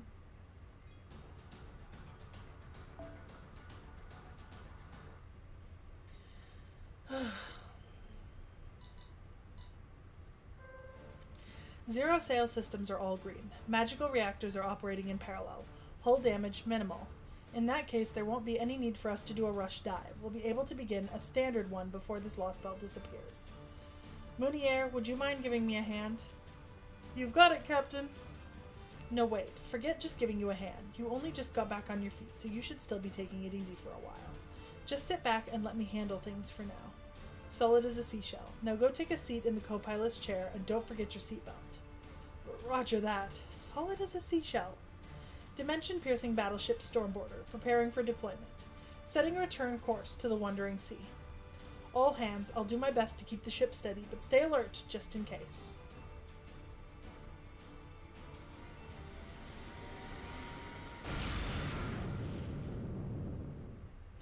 You know, now that I think about it, we've really got our work cut out for us, don't we? Getting through Atlantis and Olympus was a huge ordeal, and fortunately the Atlantic Lost Belt's Tree of Emptiness is technically gone now. But its branches covering Earth's stratosphere haven't gone anywhere, and the foreign god made her descent. And if that wasn't bad enough, she manifested with the spirit origin of Beast 7, one of the evils of humanity. At one point, the foreign god was one step away from wiping out all of Olympus and taking you guys with it. But a massive burst of magical energy fired at her from the palace put a stop to that. That seems to have done some damage to her from the looks of it, since she responded by pulling in two of the alter egos, Rasputin and Senji Muramasa, and disappearing. At the moment, not even the border's sensors can determine where they might have gone. Just as well, really, seeing how we wouldn't have a snowball's chance in hell if she tried to attack us now. Anyway, the big problems now are the foreign god's name and what she looks like. Yes, I recognize that face from the database. That was definitely Olga Marie Animosphere. But how? She was killed right after the bombing at Chaldea that began the incineration of humanity. What in the world is going on here? Don't tell me this means Chaldea was behind everything after all. Did I really make a once-in-a-lifetime bet on an organization that's trying to wipe out all of humanity? We're not sure about that either. Was that really Director Olga Marie? A fair question. Given both yours and her reactions, it seems safe to say there are some strong similarities. But there were also too many clear differences to say they are the same person. First, we know that the foreign god manifested in the spitting image of Olga Marie, and that she also claimed the former director's name as her own. Second, her spirit origin was far from human. She is neither heroic spirit nor servant. The foreign god manifested as a beast. Third, she did not know who you were, and she also seemed unfamiliar with Earth culture and language. Taking all this into account, it would seem Beast 7 shares many similarities with Beast 1, Goetia, and the way he manifested using King Solomon's body. Then, if the foreign god using Olga Marie Animosphere's body in the same way, the body of the daughter of the Animosphere family, which was formerly among the lords of the Clock Tower. This is a disaster, a highly talented mage's body being used as a vessel. Then, if I had happened to be there, that means the foreign god would have looked at me like me. Fool. Calm down, Gordolf. I do understand the terror of the unknown. But remember, we do know a great deal about what sort of person Olga Marie Animosphere was. While we may not yet know what it is, we can assume there is a reason why the foreign god chose to resemble her.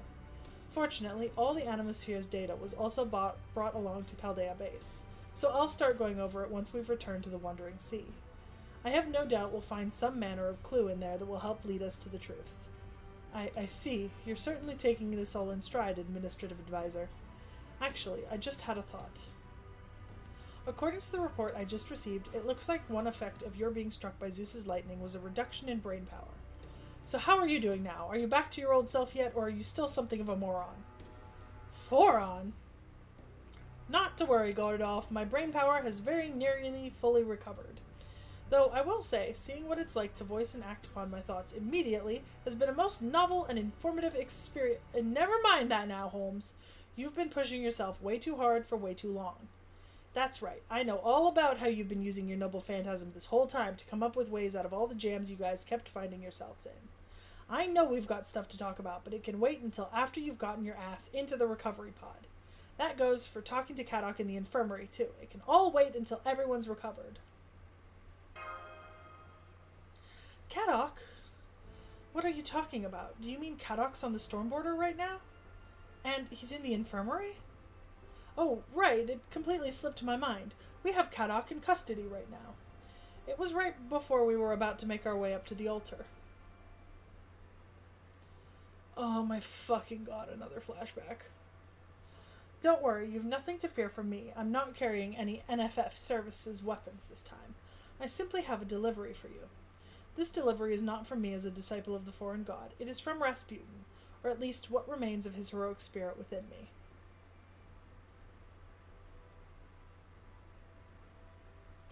Take care of Kadok for me, would you? That mischievous Grand Duchess was more worried about someone else's future than her own safety. So rather than letting him die, I thought I should at least give him a fighting chance. But do let him know this was a one-time only occurrence. I won't be lifting a finger to help him again, not even if I should happen to see wild dogs eating him alive. And just like that, he dropped Kadok right where he stood and left him. He was covered in blood and obviously in critical condition, so we got him to the infirmary right away. But by the time we got out there to collect him, Rasputin was already long gone. That said, Kadok is still in a coma. We're not sure what will happen next with him. According to Nemo Nurse's diagnosis, we'll need to keep him in the recovery pod for several months. But once he is fully recovered, mark my words, I'll be grilling him for every bit of info he's got. Well, don't forget, Kadok's not the only one who needs to rest, Gordy. We could all use a good long break. Yes, very true. Between Atlantis and Olympus, we have completed our largest and most trying operation to date. While we may indeed have our work cut out for us, I think we've more than earned the right to take some time to relax and recover. You said it. Okay, Seki and Mash, I'd like to say a little something too. Congratulations on resolving the 5th Lost Belt. Like we said, we definitely still have our work cut out for us, but you don't have to worry about that yet. Right now, your only job is to get some rest. We can talk turkey over what comes next once Holmes is back to his old self. Alright, that's all from me for now. Great work, you two. You did awesome. Jesus fucking Christ. Senpai, could I talk to you for just a little bit before we go back to our rooms? Thank you, Senpai. I was just wondering something. What do you make of the foreign god, of you, Olga Marie? I know Holmes thinks she's an imposter who only looks like Director Olga Marie, but...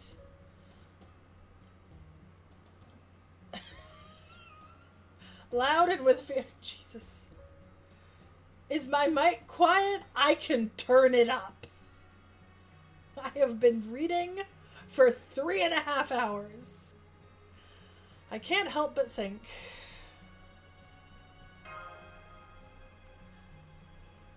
Right?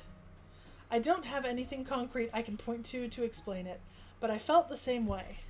There's just something about you, Olga Marie, that tells me she's the same Olga Marie we knew. Huh? What do you mean?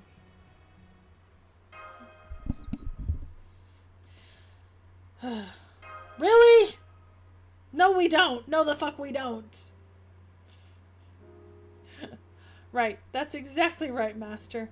I know we still have a lot of thinking to do about what we can do and what we should do. But if our goal is to save her rather than defeat her, I'm more than willing to fight. My goal is not to save her. She can die for all I care. Why are we planning to save her? She was gonna murder us. Pizzazz. It means energy, flair. Never thought I'd end up back here. Guess even a servant's life's full of surprises. So what happened to the foreign god? How come she locked herself up in the workshop as soon as we got here? She sure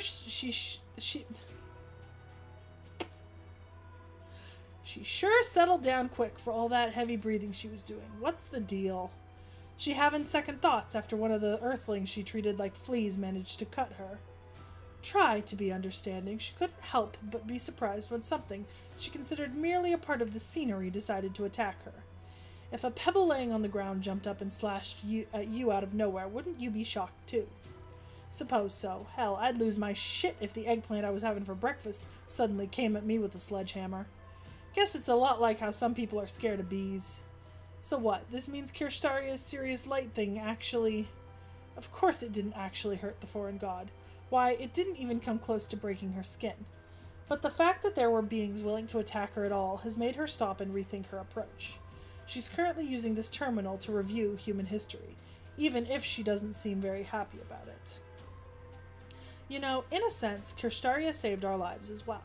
Thanks to him, the foreign god is now willing to let us stay on as her disciples. Never mind that we've lost contact with Limbo for the moment. Huh? Isn't the foreign god supposed to be all-powerful or some such? What would she still be needing us for? I'm getting to that. You see, there are two surprising things about the foreign god learned from these events.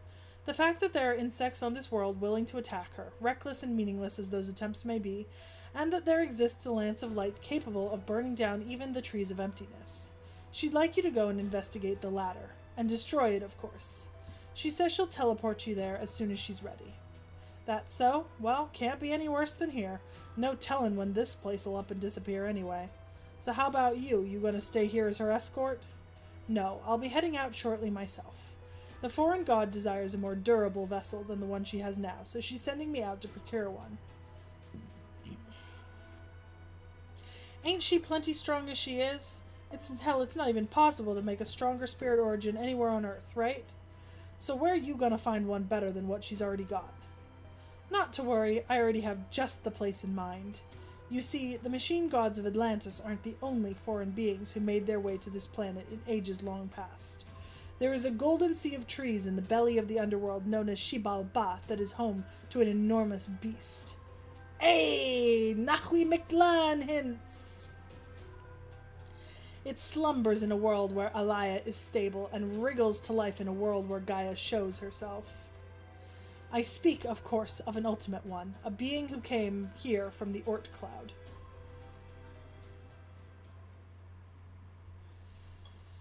Oh my god.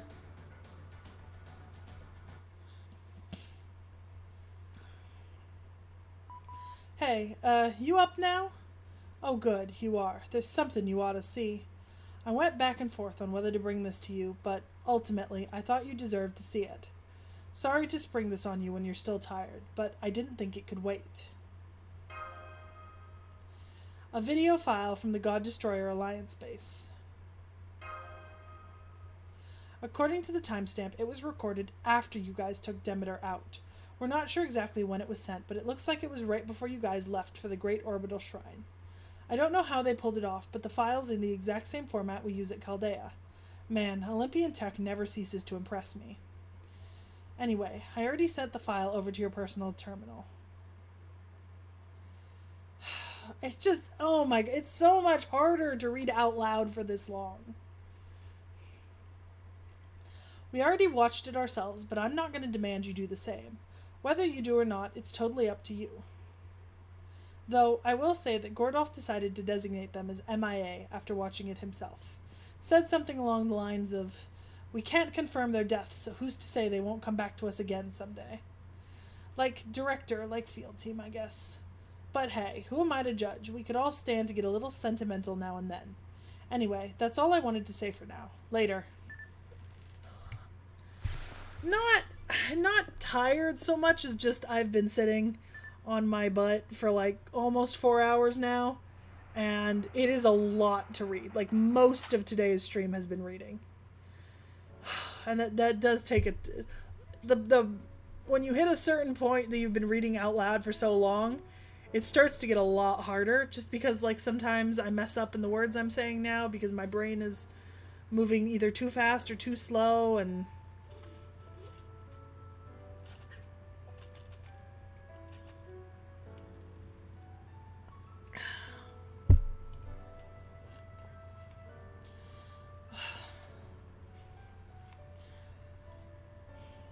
I was, but I didn't think there was going to be like 18 story sections separate from that.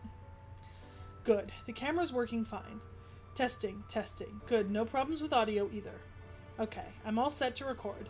Now I just gotta make sure no one sees me. It's not that I want to cause any infighting, but every organization needs to perform an internal review sometimes. And while the God Destroyer Alliance might not have many members, it's still an organization. We should know how everyone really feels. I don't like the idea of surreptitiously filming them, but then again, Edison said it was perfectly normal. Anyway, this will only be for reference, nothing more. Makarios, where are you? I could have sworn he was around here. Maybe he's in a private room? Ugh. What's up, Adele? Something the matter? I wanted to ask Makarios to help me with something, but I can't find him anywhere. Gotcha. Maybe I could help instead? I appreciate the offer, but that's okay. You see, I wanted to ask him to fine-tune your and Mash's clarinomia. Right, yeah, I probably couldn't be much help with that. Not exactly my area of expertise. Well, I wouldn't say Makarios and I are experts either. Maybe not, but how many years have you guys been fiddling with that stuff? 1,000 or so. Oh, right. I guess in other worlds that would make us experts, right? You can say that again. I see your point. There you are, sister. Hey, Musashi. Oh, good. Listen, Makarios. You want me to fine-tune their clarinomia, right? I'll take care of it. Gotta make sure there won't be any after effects and such after all. Anyway, on a different subject, can I ask you two something? What is it? Well, I was just wondering what you think of the Chaldeans. What do you mean? They're our comrades in arms. They've been invaluable to our alliance. How about you, Musashi? Good question. Maybe travel companions? No, that's not quite right. I honestly don't know much about Holmes. I've barely even talked to any of the other staff either. But I do love Seki. And Mash too, of course.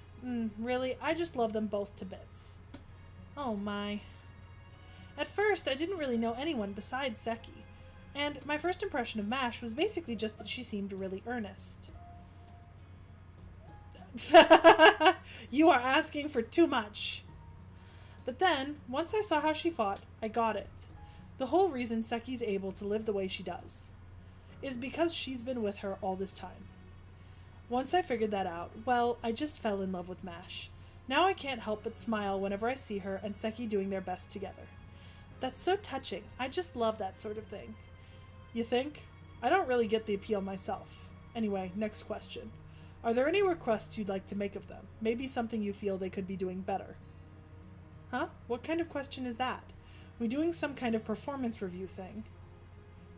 Of course not. I'm just making conversation. I wasn't asking for any particular reason. Nope. Oh, really? Okay. If you say so. Anyway, let's see. Something I'd like to request from them. I guess I'd like them to do all the living I won't be able... On second thought, just forget that one. Here, let me try again. I think what I'd like to request from them is that they live happy lives. What kind of answer is that? That's not even a request. I want them to live as long and as happily together as possible so that they never have to go through any pain or hardships.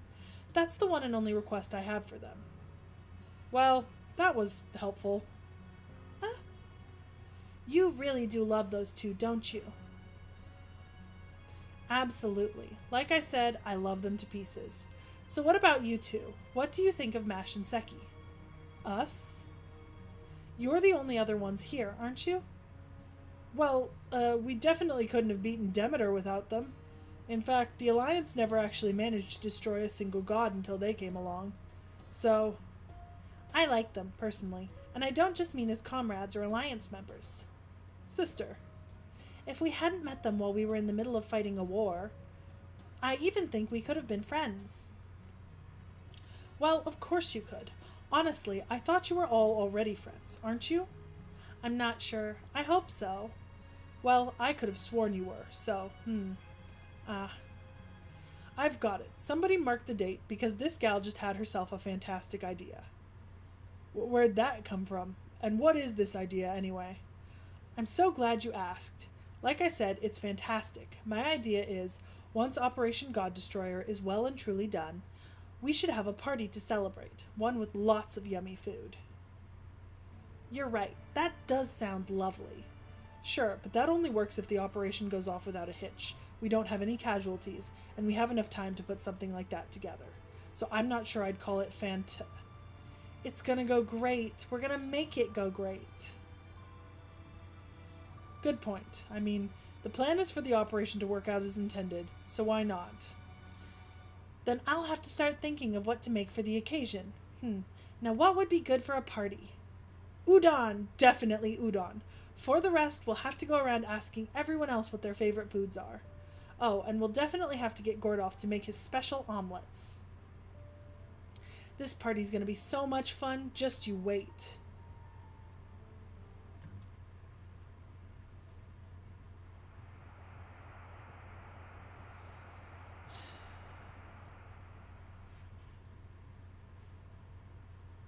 Yeah, careful, Frost. Nervemeister, if they're in the Discord, they might get labeled with the Nemesis clause. Oh my fucking god. Oh, okay. Should be muted. You guys shouldn't be able to hear anything?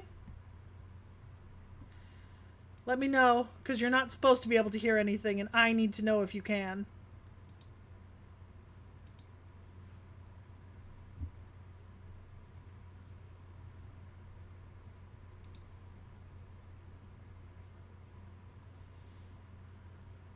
Okay.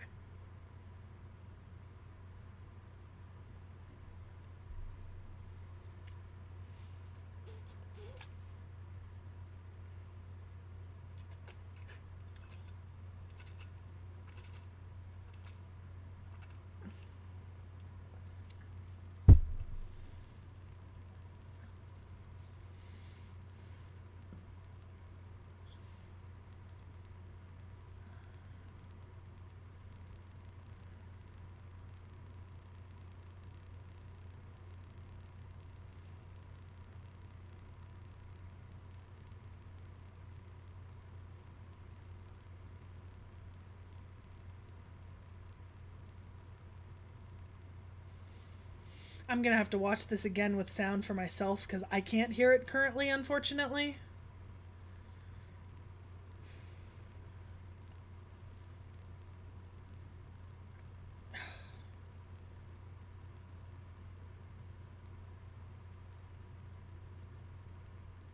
Okay, alright.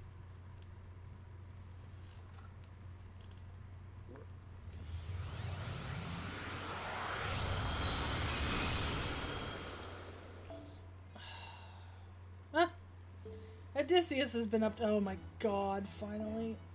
Okay.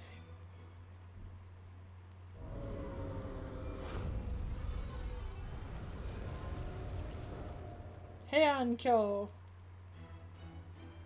Okay. Okay. And...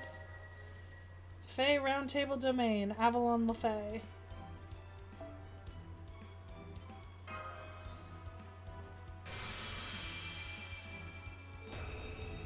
Aw, they're having their party. Oh, I have a great idea. It's a superb idea with no strings attached whatsoever. If the Operation God Destroyer goes as planned and we all come out unscathed, let's hold a banquet with plenty of delicious food. While victory was achieved, the promise could not be fulfilled. This is a record of the past. Dazzling memories that remain within your heart. And yet, if such a future was possible, you humans would surely look up at this scene and use it as your strength to rise up. Just like a certain ordinary master who managed to achieve so many impossible things, as he rests inside a coffin of uncertainty and the void. 6月の誕生石と言われる新優れたマスターには優れたマス Oh my god. Jesus. Oh.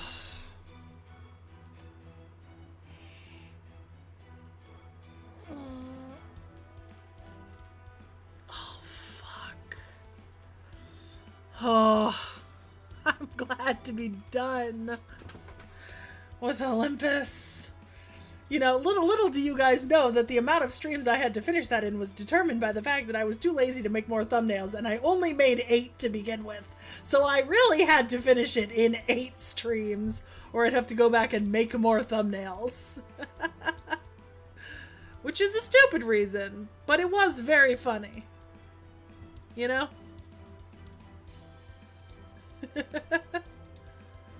Oh. God, my soul hurts. Oh.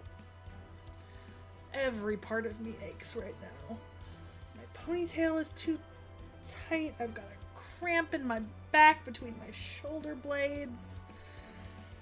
Oh, goodness.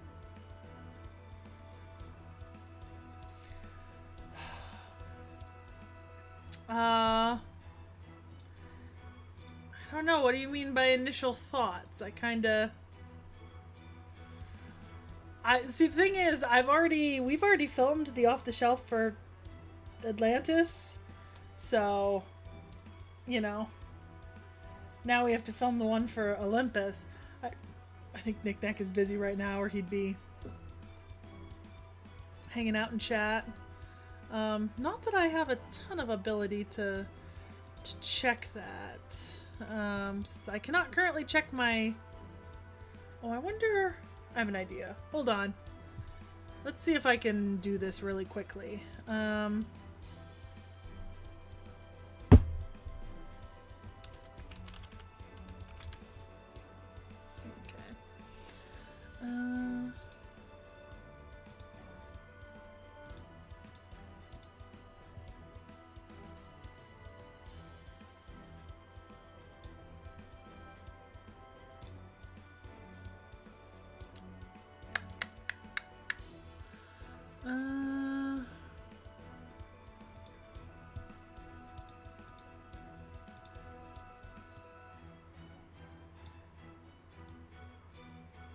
It's not gonna be perfect, but it'll be acceptable. Okay.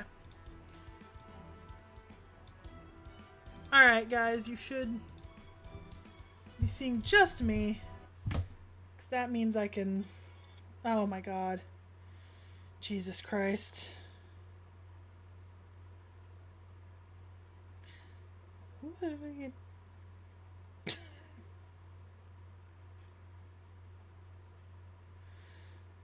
See, this is what happens when you stream for so long. You get so many messages. So many. Okay.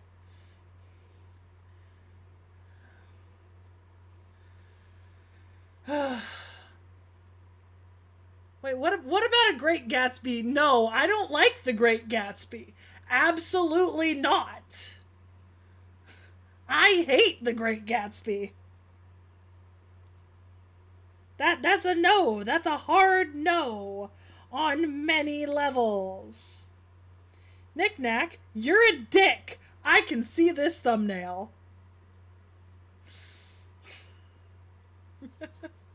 You have a better chance of getting me to read a whole lot of other things out loud rather than those. Let's see. Yeah, I did cry a lot in Atlantis and Olympus. That's probably the most I've cried since the end of Anastasia, end of part 1. You know, it's been emotional. I think it's nice. It's good that they were able to get the emotions out.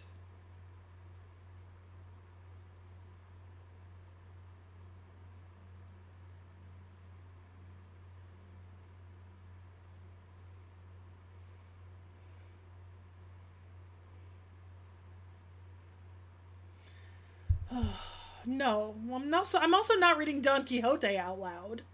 Absolutely the fuck not. Yeah, Ahab and his white whale. I'm not reading that either. I'm also not going to read Crime and Punishment or War and Peace before we go there. Oh my god.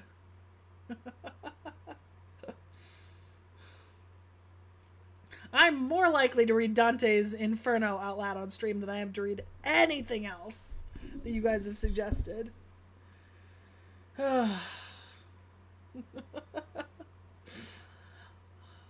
Also, Knick-Knack, I saw your popcorn reading mention. I hate popcorn style reading. I think that that was the creation of the devil himself. Popcorn reading is terrible. I also hate To Kill a Mockingbird. Stop suggesting books I hate, Knick-Knack. I have pretty positive feelings on Olympus. I think there's maybe a few things that I'm not super happy about, and I think I'll bring those up when we do the off the shelf. But nothing like serious, I think. Just some personal preferences and a little like, this might have been, might have preferred this, that sort of thing. Nothing major. Pretty happy with it. I think I will definitely. I need to. Yeah, so my day tomorrow is just going to be getting videos up. So like hopefully in the next couple of weeks you're actually going to see a bunch of the off the shelves go up. The worst part about the off the shelves is they're done. They're exported. I just haven't uploaded them because I'm an idiot. I could have uploaded them at any point and just scheduled them, and I didn't. So I'm going to do that. So yeah, we'll get caught up. We'll get caught up with those. I think I'd like to have all of those out relatively soon. Yeah, Dante should also be released from editing hell soon. But Dante has other things going on. Like, I'm doing other stuff in the background of Dante. And technically I'm neither an idiot nor lazy. I just, don't have enough time in the day sometimes, but for the off the shelves, I'm an idiot because those are done and they're on my drive and I literally just have not uploaded them to the channel. Like, those videos are done, which is the most hilarious part about it. Like that's just me being an idiot. But as for the rest of the videos, that's me not having a whole lot of time IRL at the moment. But yeah, I'll get the great thing about house sitting is it actually means I have a lot more free time than normal, because like the thing about the summer is that while I'm home and I have time, my mother is also home and she has time, and that means it's the one time of the year where we can clean and work outside and do big projects around the house, which means that I have been busy for the last like 2-3 weeks because I'll like wake up in the morning and I'm like, oh, I'll get like a video done today, and then my mom's like, we need to go do this thing outside right now, and I can't exactly say no. So yeah.